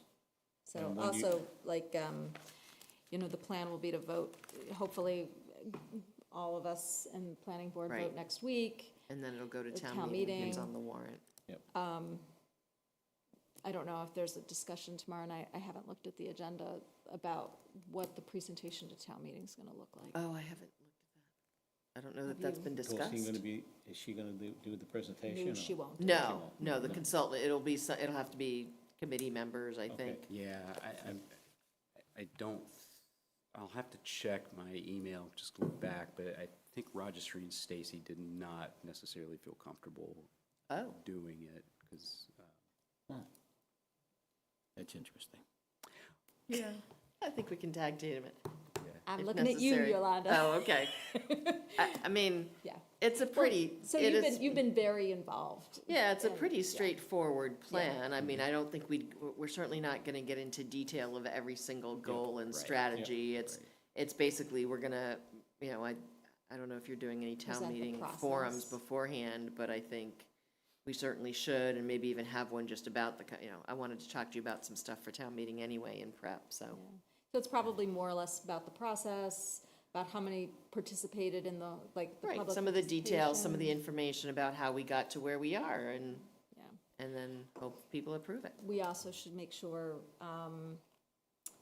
that Adam is comfortable with us doing a presentation. Yes, and longer than 3 minutes or 5 minutes. I mean, we need, I would say at least 10 minutes. Yeah, good, luck, good. Someone better prep Adam pretty quick. Need to bring some champagne for Adam, too. we meet with him on Monday, I think, Okay. for the. I mean, this like, is a logistics. major plan. It's the plan, I mean, if You're you not read being the document, unrealistic, no. it's, 83 pages. So to say we were gonna try to present it in less than 10 minutes makes no sense. By the way, motion to go past 10 Oh, o'clock. man. So moved. 10 for 10. Second. All those in favor? Aye. Told Rich I'd be. Yeah, no, they, Sorry about that, ladies. yeah, no, I I mean, this has been the longest, I was joking with Claudia, it's been the longest 10 years of my life. And it's only been, But anyway. I think the hard part Yeah. was there was 6 to 8 months There was a lot going on. before we Yeah. even kicked off with the Yeah. larger committee. Yeah. So, I mean, it's almost been 3 years that yeah. we've been, For some of right? us, It yeah. got passed at a fall town meeting to approve the funds, and we had been working 3 to 4 months before that, Yeah. before it even got presented at fall town meeting for approval to spend the money. So it's been a process. Well, but I'm happy to. It's a good I'm result, happy to though. help with, like, sort of, if we need to put slides and stuff together, Yep. I'm happy to help with that. Okay. I'd prefer not to be up there presenting it, but. Happy to do it. No big deal. I can do it from my chair. We'll just get a poster of you and just. Nope, I'll be there. I'll be know. there Yeah. to support. Okay. I'm All good right, at next on the agenda is update on the paving projects, and I think everybody received an Yep, email. the memo. Yeah, Yeah. any thoughts or questions on that? I don't have to No. go through. I think just it's the pretty, previous. yeah, Yeah. we're pretty good with that. Do we just want to talk about?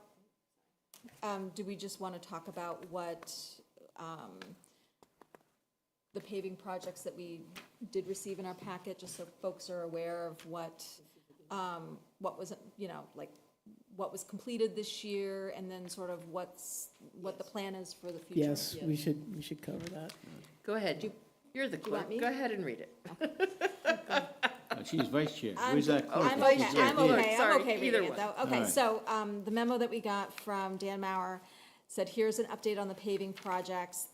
The paving that was completed this year was South and Spring Street, Olive Street, the lower portion, Union Street, President's Row to Chestnut Street, Spyglass Hill, House Street, reclaim and pave 5 inches. Sorry, my eyes are like going a little crazy. West Union Street, Lower Chestnut Street, a small section at the intersection of Union, and Sewell Street. Sewell. That's okay. That works Where too. is Sewell? I don't have no Off of idea. 126. 126. Okay. You're like the honeydew or the Dunkin'. Okay. the Oh, Dunkin'. the little road that goes around. Yeah, Okay. Okay. We are currently finalizing the punch list with Lynch, which includes raising some structures on Oak Street, asphalt repair on Spring Street, and addressing the transition on House Street near the plant where the new pavement meets the existing. Regarding the pavement management plan, our first meeting focused on catching up to where Evan left off. Beta Group has completed the analytics and is now finalizing the survey. Once this is done, they will help us strategize how to extend the life of roadways that are in good condition and determine which ones require different levels of restoration. Okay, and that's pretty much it. Yep. So, basically, we're in middle of October, which basically means we're at the end of paving for the year. Asphalt companies shut down for the winter, so there won't be any major paving or road repairs or things, except in an emergency, I assume. Yeah, they'll cold patch it. Yeah. And then the plan that we were talking about, the pavement management plan, that's a longer term plan. That was the little robot car that like did a, Like the Google thing, the Yeah. Google Street View thing. So. Oh, you're strong. it's been a long day. Pen didn't stand a chance. Michael, they mentioned a written report, a hard copy of the report. Can we get that scanned and? I can't, so all that does is, is like an inventory, right? It's Oh, not the okay. plan itself, it's just like an Okay. inventory and what the road condition I is. see, okay. But we can certainly, And then just one question, because it talks about how we did Union Street to Chestnut, and then Lower Chestnut, and then, of course, that intersection Being then dug had up. to get dug up because of the water issues. Will it get repaved back to what they did, or what's the plan once they finish all that water work? we're gonna dig it up even more, not just doing the whole water sewer in that whole intersection. Okay. So the plan is, I talked about this with Diane, sorry, Catherine, is to, pave all the way from that intersection with Fountain Street, all the way back to the intersection with Chestnut, Okay, like full pave. okay, good, okay. So We have maybe- the funds, we have it in the budget to be able to do that? Yeah, so that was going to be, a big chunk of that was the to? 1.4, it was at 1.2 that we went to 1.4. Yep. On that work. That was a big piece of it. And we got to find a little bit more to do the rest of that paving. Okay. Just to extend it a bit. Okay. And when the paving's done, is there somebody that goes out and inspects? I mean, I get some complaints about the manholes often structures. are not level, right? Yeah, that does happen sometimes. And I think even now, like if you go on Oak, Yeah. you know, there's Yeah, some. Oak Street's really bad. Yeah, so Yes. Lynch who's the paving contractor, they're actually gonna go out there. I know Dan was gonna work with them to redo that. Same thing on 135. Yeah, they were doing tree Yeah. work out there today. Yep. Okay. All right, town managers report. Sure. Update, Pond Street. Yeah, so I think everybody has seen how much progress there has been. We did run into a snag, though. So about 1,500 linear feet of concrete. There's some defects in it and some deficiencies in it. So the state is going to make them go in and dig it up and re-pour. Where's this now? What part of? Right in front of you. 1,500, that's a lot. It's not a small section. I do not have the exact location. Concrete, yeah. So is that a Yeah. wall or is that a? No, it's sidewalk. Oh, Yeah, okay. sidewalk. So they'll have to it's, the concrete was defective, or the way they poured it, you know, wasn't good. So instead of, you know, it's technically called spalling. And so the state is gonna make them rip it up and redo it, which from a long-term That's perspective is not- good, right? If they're making them fix it now, that's much better than. No. No, but, so that's the good news, is that it's making it, they're making We don't know them do it. where that is I don't have the or exact who it's gonna location, impact. but it will be need to probably find next out. spring. Okay. Okay. It's a good chunk. That's It's a a good 2-mile line. road, so, you know. What's that, about a fifth of a mile? Yes, 5280 is a mile, 2 miles, 10,000, yeah, so it's about 20%. Wow. Okay. It's a lot of concrete. So update on downtown. So they're continuing to do the conduit and the electrical connection work, and Eversource is going to start hooking them up and starting the energization process shortly. And so we expect the wires to actually start coming down at the beginning of the year, with the poles to come down afterwards. So that's good news. And I think we would have a little bit of money left over in the downtown bucket on the $8 million to just kind of do, like, once it's all done, just kind of like spruce it up, maybe do some pressure washing and stuff, and do some kind of nice ceremony that it's all finished. Pressure washing of, Like the concrete and, oh, okay. and stuff Okay. like that.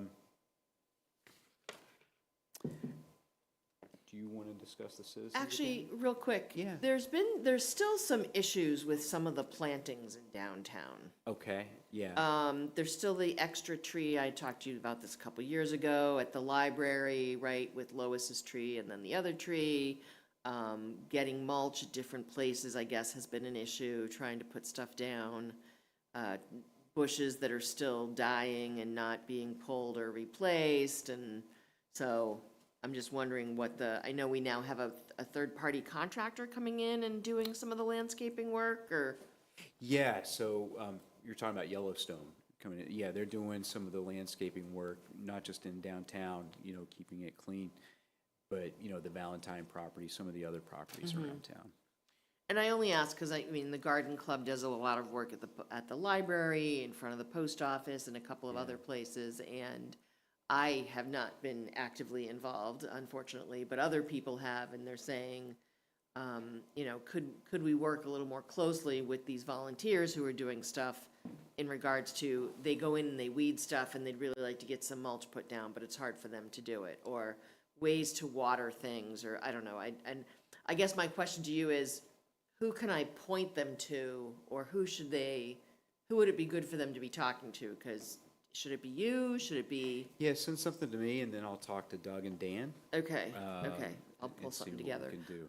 And then the other question I had regarding Route 126.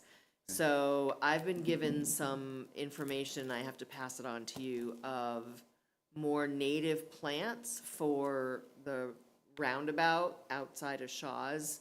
I guess it was planted once, and then it was grass, and then they mowed it, and it killed stuff, and the discussion has been, can we put native plants there that might not need a lot of maintenance and watering, but that would make it look better? That's And smart. is that something we can give to the state? Is that something we can, Yeah, work with them if- on to make it, it's our town and we want to make it look good? Yeah, I think if they want to send a list of, Okay. like recommended plants, Okay, that would probably be the best place to start. perfect. Okay, Thank you. you're welcome. And then Catherine, do you want to do Citizens Academy? And then I just had a couple other things. So we are excited to hold our third annual Citizens Academy. So applications will actually open towards the end of October, and we'll get that information shared out through a bunch of different means, like the town manager's newsletter, the town website, and other various means of social media. It's a 10-week program. It'll be held on the second and fourth Wednesday of each month from 6 to 8 p.m. It's designed for residents who are interested in learning more about town government and how it operates. The sessions will be held with meeting with department heads, tours of town buildings, such as the public safety building, the DPW garage. The first class for 2026 will start on January 14th, and then the final session will be in May, and we'll do something similar to what we did last year. We had the wrap-up session that will sort of flow into the select board meeting that way. Yeah. I I have a question, actually. I think the last time that we talked about Citizens Academy, we were talking about trying to do something around maybe making more like kind of bite-sized citizen information opportunities to get to know the town. 10 weeks is great, but as we know, that's a big commitment. And we do, I think the object of the Citizens Academy, or the objective rather, is to try to educate people about the workings of the town, et cetera, et cetera. And I remember, and maybe I'm not remembering this correctly, but I think we did talk about kind of making some, or looking into some shorter sessions or some one-offs or some two-offs around some public education around that. I didn't know if this was figured into your latest plans for Citizen Academy or not. No, I think our 10 sessions are kind of like our, I guess you could say, for a third annual, our standard ones. But just to help refresh my mind on that, Makita, when you're talking about like, just like subject content Subject content. conversations? We talked about this a little while ago, Yeah. like just making it, because like not everybody has 10 weeks, but we do want to make sure that we educate residents on what, how the town works. And so we were talking about doing some shorter sessions, or like, evenings or weekends or something like that, or, just different sessions at different times available for specific subjects, topics, how things work. Yeah. So I just didn't know if we had, and so it doesn't sound like that was figured into this iteration of Citizens Academy, but I think that's something that we want to see going forward, because the last time we talked about it, I thought the folks saw that there might be some value in that. Just something for us to kind of, not just to keep in mind, but something to aim for. Yeah, and I know we were thinking also about using like TikTok to do kind of like intros to departments. and Exactly, yeah, you like know, more social media, like intros and 2, stuff like that, 3 but sometimes like one-offs are, sometimes easier than trying to do something with cool TikTok production values or whatever, yeah. just like, and you could even, I would even suggest that you could use this class and previous classes to get the word out and bring their, get their friends and neighbors, come on down and, come for an evening and find out about DPW. What do they actually do? Maybe we reconfigure it so that people could sign up for particular ones, right? Yeah, And so yeah. you say, okay, on this evening or whatever time, we're gonna be doing the public safety tour and a discussion about public safety. And we, you know, the first 50 people or whatever, or 25 people are in. Or And maybe then- it's a hybrid, right? Yeah, that's what I was Yeah, You that- have, yeah, yeah, you that's what it is, have like an your open set house. people that you know have committed to the 10 weeks.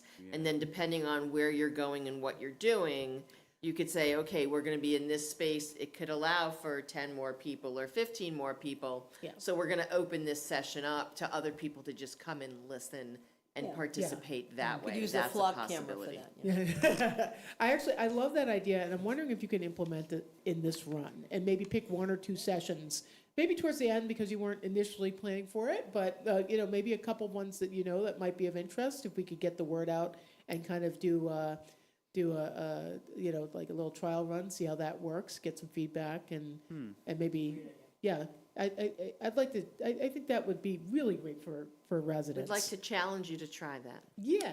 Yeah, I'm trying to think, it probably, you know, would be kind of like a first take type of thing. It's a pilot. Yeah. It's not, you know, and that's exactly what it is. It's just a pilot. Like, pick like, you know, 2 or 3 sessions out of 10 and see what happens. It's something that, you know, people would probably be interested in, right?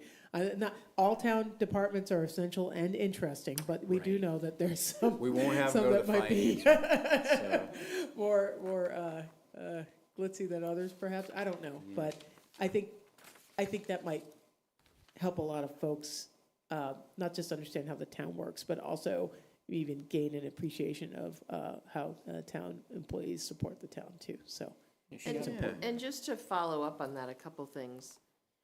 One of the goals is just to educate people about how to do things in town. How much focus do you put on encouraging people then to step up and run for either being appointed or run for office? We've never really talked about those details, how much that is part of your curriculum. And do you bring in, I know you go to all the different departments, but do you bring in someone from the select board or from the planning board or from other appointed boards to then talk to these people? Yeah, because we talk about it like in our first session, you know, boards and committees, and as we're talking about like the structure of government. So that's kind of like our first one. Yeah, I think we could, you know, putting a program together, like even one session can take a lot of time. But I'm wondering, you know, even if we could do like an open house, like have one as like an open house type of event, and you can see kind of like what's the Citizens Academy about, you know, what it is you get to learn about. Right, and so how. almost even now, as you're starting to open up application for it, can we do, maybe during the holiday stroll, there's an opportunity for people to check out what, you know, because there's people that coming here into the town hall for holiday stroll. Is there something in the basement that says, hey, do you want to see what, I mean, I don't know, and if that's possible, but, I mean, I would think you have a lot of the material prepared because you've done it for 2 years now, and I'm sure you tweak it and refine it every year, but is there something that sort of like, okay, these are the 10 weeks, these are the things we cover, and then people can sort of check it out before they apply? Yeah. Yeah, I think certainly some things we consider. I like the holiday stroll idea too, just setting up downstairs Yeah. and just kind of like doing. we'll have to lure them in with some stuff. Maybe it's like some cookies or whatever. It sounds like I'm trying to trap people into volunteering. It's like, if we can lure them into the I basement. think it's just, I mean, I remember We do have a number. there was one year, I think we did it for the comprehensive plan. We like had we people should. saying, We did. hey, We go should. downstairs and give us your feedback right. on the comprehensive plan. I think it's something, we. No, I think that's a great idea. We could do something, I mean, just kind of like what we did with the comprehensive plan. Yeah. And we had boards, and we had like a few things listed on Asking each people board. questions, yeah. And then people voted with like stickies. Post-its. Yeah. But we could even do something like, what do you most want to hear about? Yeah. And like DPW does these major 10 things, and Or if not, what do you most want to hear about? What is your biggest question about DPW, about finance, about an elected office, I about love this. this idea, y'all. I so- love this right now. And you might be able to con a few of us into volunteering to Very To possible. bake staff that. and bake. And bake. Cookies. Possibly bake. I will bring cookies and a presentation. Ooh, I will do the Cookies whole and a nine She's a whole yards. shebang kind of That's girl. right. Pistachio and spreadsheets. Yeah, there you go. Pistachio? Are you a Hearing requests. pistachio? You know, I mean, I guess I'm taking requests, Okay. so, but I'm really more of a oatmeal raisin type of a gal. Okay. than, yeah. snickerdoodles. It's It's good to have, it's good to have a plethora of You'll have options. to have gluten-free Different ones, of cookies? course. Of course. Peanut butter. So just a couple more things.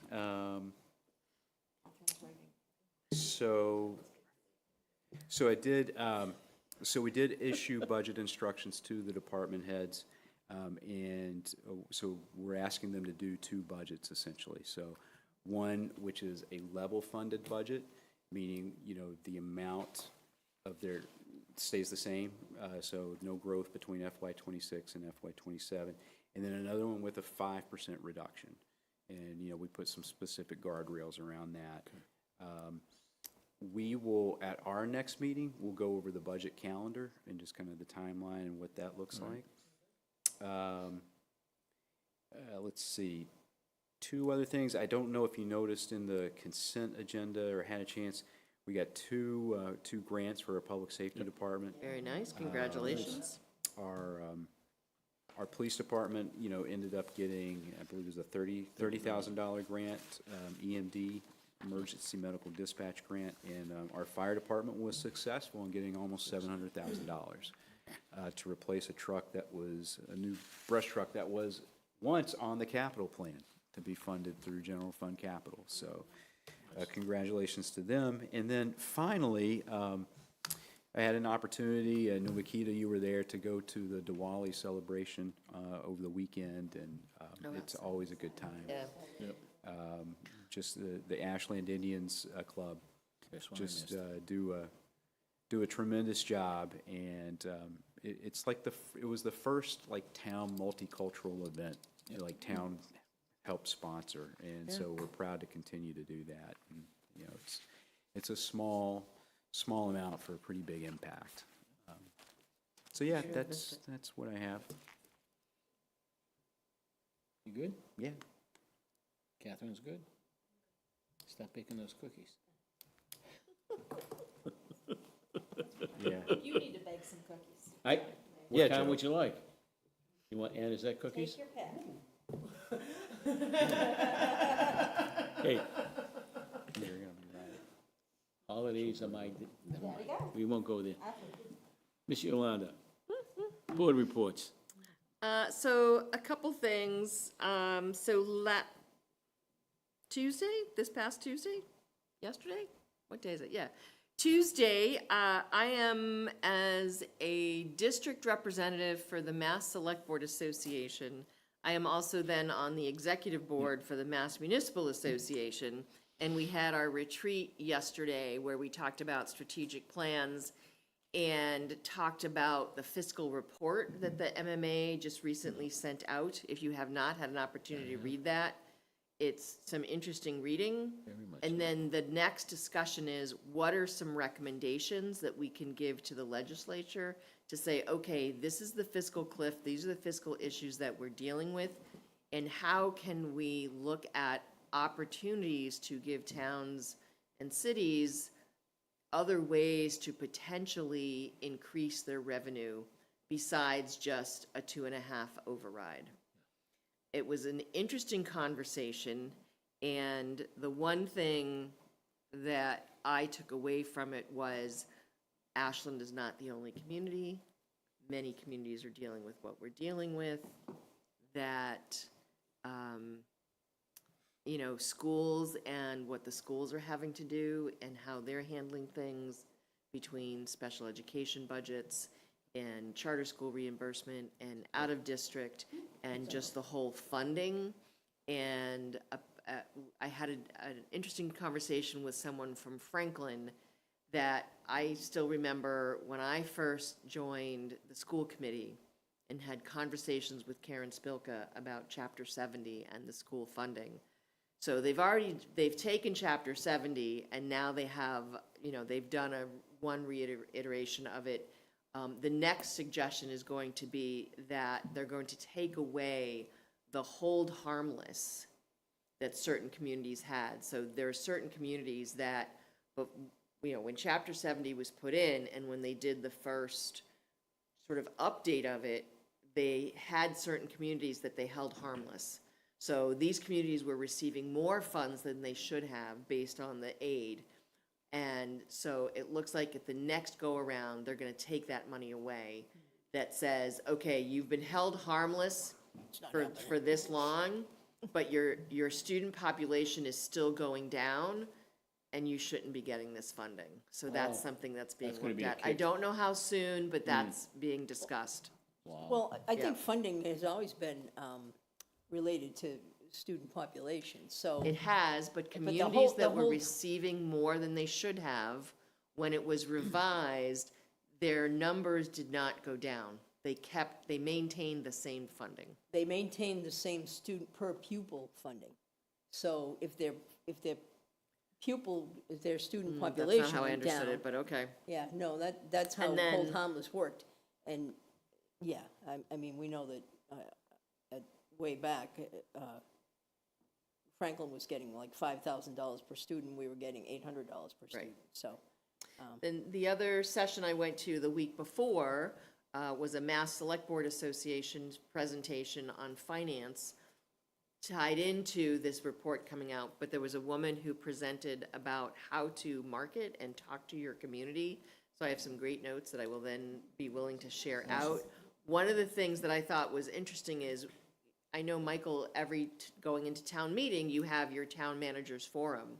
And one of the things they had talked about was, rather than doing a forum, because a lot of people, either because of time or whatever, but do a quick update on each individual article, or if there's two articles that could go together, and film that and get that out to the community. So maybe it's something you and Jordan can work on leading into town meeting. I think that could be an interesting way to get the information out about the different articles rather than just the town managers forum.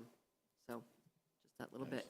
And then the last thing is we are getting into Halloween, and I'm again involved with the Haunt. It is the Circus Carnival comes to Deadwoodville. This is a fundraiser for the Hopkinton Center for the Arts and the Metro West YMCA. It is held outdoors at the Outdoor YMCA Center in Hopkinton. It's fun, it's interactive, it's not really scary. There's only one or two scary things. Everyone is dead, unfortunately. But minor detail.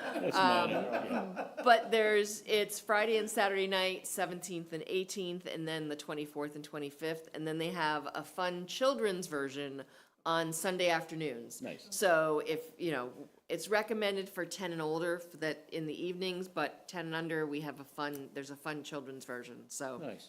you can go to Hopkinton Center for the Arts and get tickets. And again, it's a fundraiser. So you go in, you have fun. It's a little bit different if you've been there before, rather than a group going completely through every 20 minutes or every 10 minutes. Now you have a set time that you have to be there, and then everyone goes in at once and sees the show at the Big Top, because there's a circus as part of it. So, and that's all I got. Very nice, thank you. Thank you for volunteering. Ms. Makita. Thank you, Mr. Chair. Volunteering at Ashland Day was amazing. I'm sure that there'll be a big update about that as we get further down the table, so I'm not gonna, but I'll just say that it was a beautiful community day. It was awesome to see the community come out, and it was just congratulations to all the volunteers and everybody who worked so hard to put it together. So that's that. Diwali celebration at Corner Spot last weekend was beautiful. Thank you so much, Ashland Indians Association, for making that happen, and Town of Ashland, just a lot of fun. Really glad to be there. On Ashland Day, I got a chance to attend the historic village burial ground sign unveiling. And Michael and Representative Lewis were there. I was there. I did a little recording for the Historical Commission, and I did promise them, WACA does have that footage, and they are working on editing that, so we're looking for an update. More about the Historical Commission, they did have a meeting last night, I attended that. They're hard at work, looking at a number of things, but I will just shout out, they will have some upcoming events for the Village Burial Ground. They do have a brush cleanup day on October 19th, and they are having, the ground radar project is happening soon, and I will not disclose the date, but I think it might be, there may be an opportunity for the public to interact with that group sooner, but I will let the... Yeah, well, it's a recurring theme. But in all seriousness, like, why not? Like, support your local, the passed away folks. But in all seriousness, this ground radar project is very important. They're going to be able to see the remains of folks who do not have headstones. We'll get an accurate count of who's in there. We won't know who, but like how many folks are in there, and that will definitely be very important for us as a town to understand historically and otherwise. One thing I just did want to bring up, two things pertaining to the government shutdown. I do know that there have been a lot of cuts threatened around HHS, HUD, a few other things that might trickle down and have local implications. I'll ask Michael and to make sure that you keep us informed about what kind of impacts. And I think even though we're not having our next meeting until I think first week of November, we should definitely make sure that we're incorporating those updates into these meetings so the public is aware of the impacts that are happening from the federal government right now. And I did just see something in the newspaper about the governor possibly holding back earmarks. Earmarks? Is that something that might happen? And well, I don't know. I think that's more of a preventative measure around what's happening with the federal government right now. I saw that very briefly flash across my screen. I got a news alert while we were sitting here, but I don't know if you folks know anything more about that, but that might be something we need to keep an eye out on going forward. That's all I got. Thank you. Ms. Claudia. All right, well, I've spoken plenty tonight, so I will be brief, but I... Oh, Ms. Bennett, I'm sorry, one more thing. Y'all, I think Yolanda and I may have reminded you, if you have not gotten back to us on committee assignments, please get back to us as soon as possible. We'll send out another Getting email. back to you just means putting your name on the spreadsheet? That is exactly what that means. So we want to make sure I've done that we do have representatives assigned sooner rather than later. So please get back to us on that. And if not, then we will be coming to ask you to do so. Okay. Thank you. Sorry. Please proceed. All right, thank you. Just to follow up too to some of Yolanda's comments regarding fiscal challenges that communities are facing. You know, one thing that's interesting when we talk about that and different communities is that some communities really are starting at a different place than others and have, you know, a little bit more to cut or a little bit more to protect them from getting to the really, and I've often felt that Ashland really suffered, and most of it was because of Chapter 70 so long ago, but that we've never fully recovered to the point where if we'd been able to maintain a certain status at that time, we would have had built a little more depth. In any case, that's just my editorial comment there. I just wanted to follow up and say, you know, how much I want to thank so many people for making Ashland Day such a tremendously special day.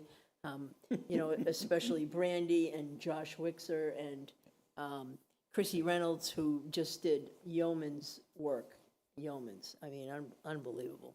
And just to see the support from the community, it really was very, you know, inspiring to just see how much people care about our community, which you kind of know, but it doesn't always, you know, you don't always have a chance to witness it. So it was certainly a great day in so many ways. And so I personally want to thank you. And also, you know, I want to thank our Public Works Department, who really helped out a great deal, and our, police department, our fire department. There was just so many people, and even within town hall, right? So many helping us with the financial issues, with Diane Mortensen helping get us organized, and so they're just a tremendous amount of people to thank. So I just want to say that, and then I did attend a little fire celebration, or the fire department had an open house over the weekend. I was there briefly, and it was, the fire department's on fire. They've been doing all kinds of things. So, in any case, it was just really, really nice, and the chief was very humorous, as you suggested to me, Mr. Herbert, and I did tell him that you had, when he made a joke with me, I did tell him that you had mentioned what a funny guy he is, even though we don't all realize that, so. Cagey. Yeah, so anyways, but, all right, that's all I have. I already told you all I was at the ZBA meeting, so I won't tell you that again. Yep. Ms. Brandy? Okay, so just to echo the thanks for Ashland Day, one of my favorite things that we did as part of this planning group was, I don't know if you guys had a chance to see it, but there was a really big banner that we hung behind the backstop at the baseball field, and looking at that and how many businesses and individuals donated and helped support the effort around Ashland Day, plus all the volunteers. And we didn't we listed a lot of folks that helped us, especially staff, and there was some really Claudia talked about Diane and Cindy Sincata and folks over at the high school that were just amazing, Christine Graham, and it really does take a village, but our team was kind of it was an amazing group, and all of us here played a huge part in helping to plan. So just thank you to all you guys. Yolanda did a great job of emceeing for the day, and there was a really great picture. I don't know if you guys saw it, but Makita and Claudia, there's a great picture of the two of you in your orange shirts on Ashland Day. Yep, there it is. One of the things that we did was one of the great things was, because this was a partnership with the student council at the high school, we had so many kids helping to volunteer, which was amazing. And one of the jobs that we gave them was we had kids that were photographers for the day. So we've got... Oh, that's great. We've got a Google photo album of just amazing, probably a couple hundred pictures, I would think. Wow. Put it on the website. I was gonna say, you should share them out so that people can. So, yeah, we should probably figure out a really good way to do that. But yeah, the feedback was really great. We heard from all sorts of people. The other person I really want to thank is Ella Fong, who was... She was amazing. The MVP. Amazing. For those that don't know, Ella was a graduate of Ashland High School a few years ago and is a senior at Northeastern, and kind of came back.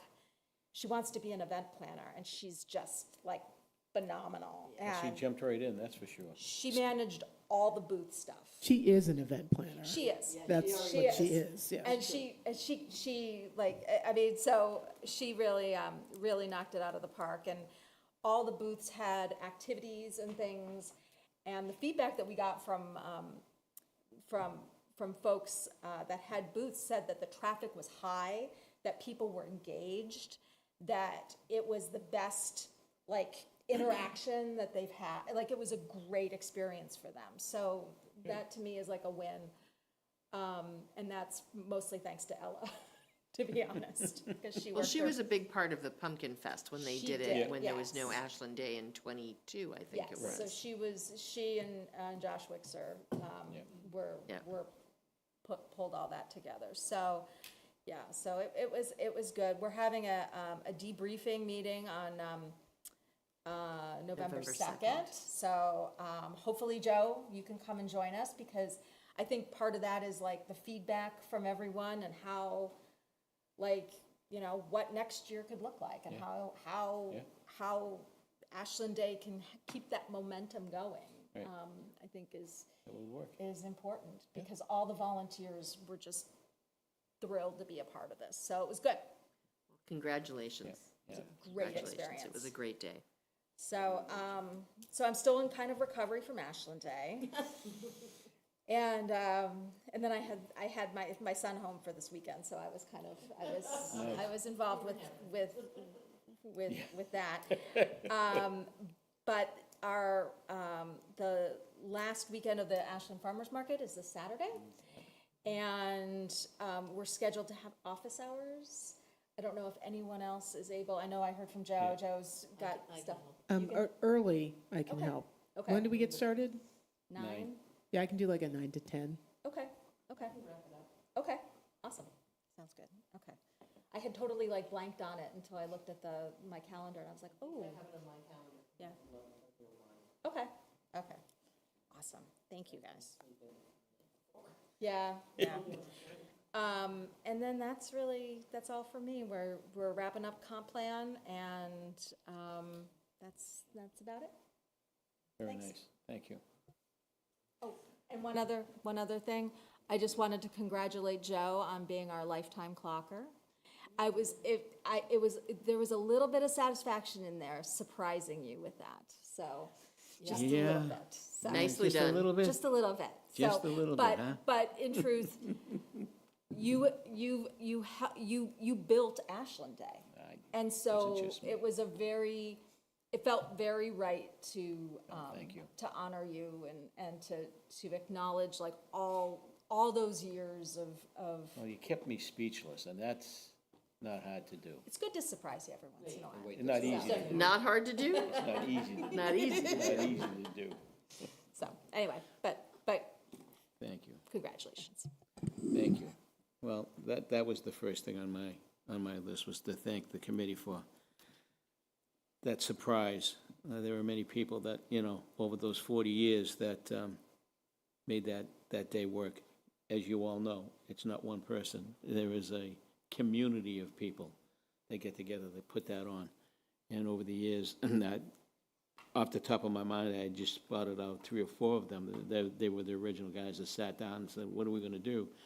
But from that point on, there were many, many, many volunteers, names that, you know, echo throughout the town, being lifelong residents and stuff. So I'm happy to accept that as being part of that group, and I accept that for all of them, not just for me, but for everybody that was involved in that committee over the last 40 years. You guys did a great job. Did an awesome job. As I sat up on the hill and was taking pictures, and I think I posted them on Facebook, I'm not sure. But it was just brought back a flood of great memories. And, you know, one person I did not acknowledge publicly, but I need to acknowledge her tonight, and that's Isabel Harrison. Isabel was a big part of this over the years, and always kept us, you know, feet to the fire and make sure we got everything done that needed to get done. And if it wasn't for her, I don't know where we would be. And she made sure everything went well, and, you know, she was the mother of everybody that needed to get things done. And if we had any questions, she's the one we went to. You know, somebody reached out to me and said that Isabel was just one of the most powerful people in terms of getting Ashland Day up and running and Big time. keeping it running. Big So- time. And that was name- something I actually didn't even realize, you know, I knew different folks who had been a part of it throughout the years, but I hadn't realized that Isabel had been. Within the last 10 years, such a you know, big because of part her of it. health and stuff, she backed off a little bit, but she was always there. She always came in, and first thing she would say to me on a Saturday morning at 9 o'clock, all right, where's my T-shirt, fatty?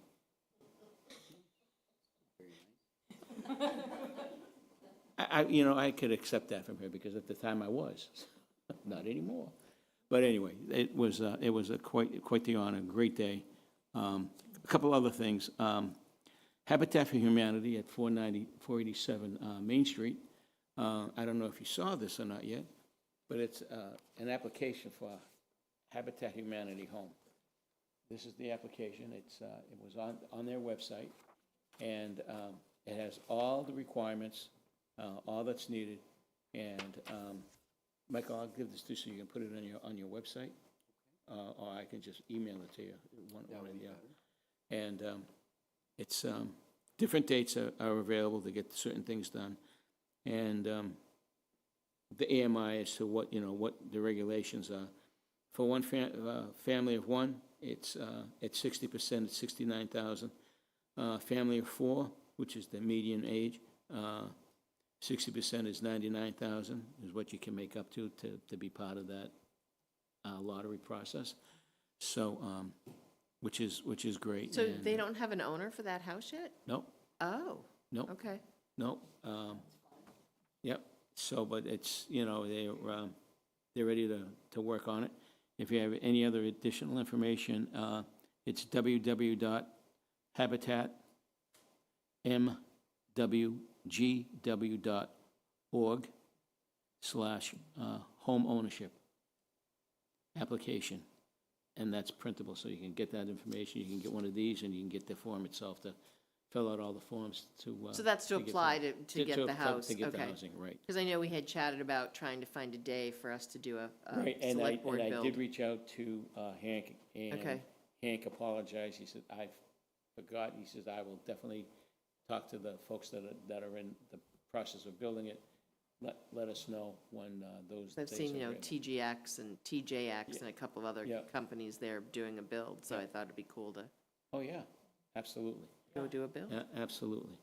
And we have a traffic study committee coming up next week, and I invited Kathy to be there with all her. It's not like something we haven't heard before.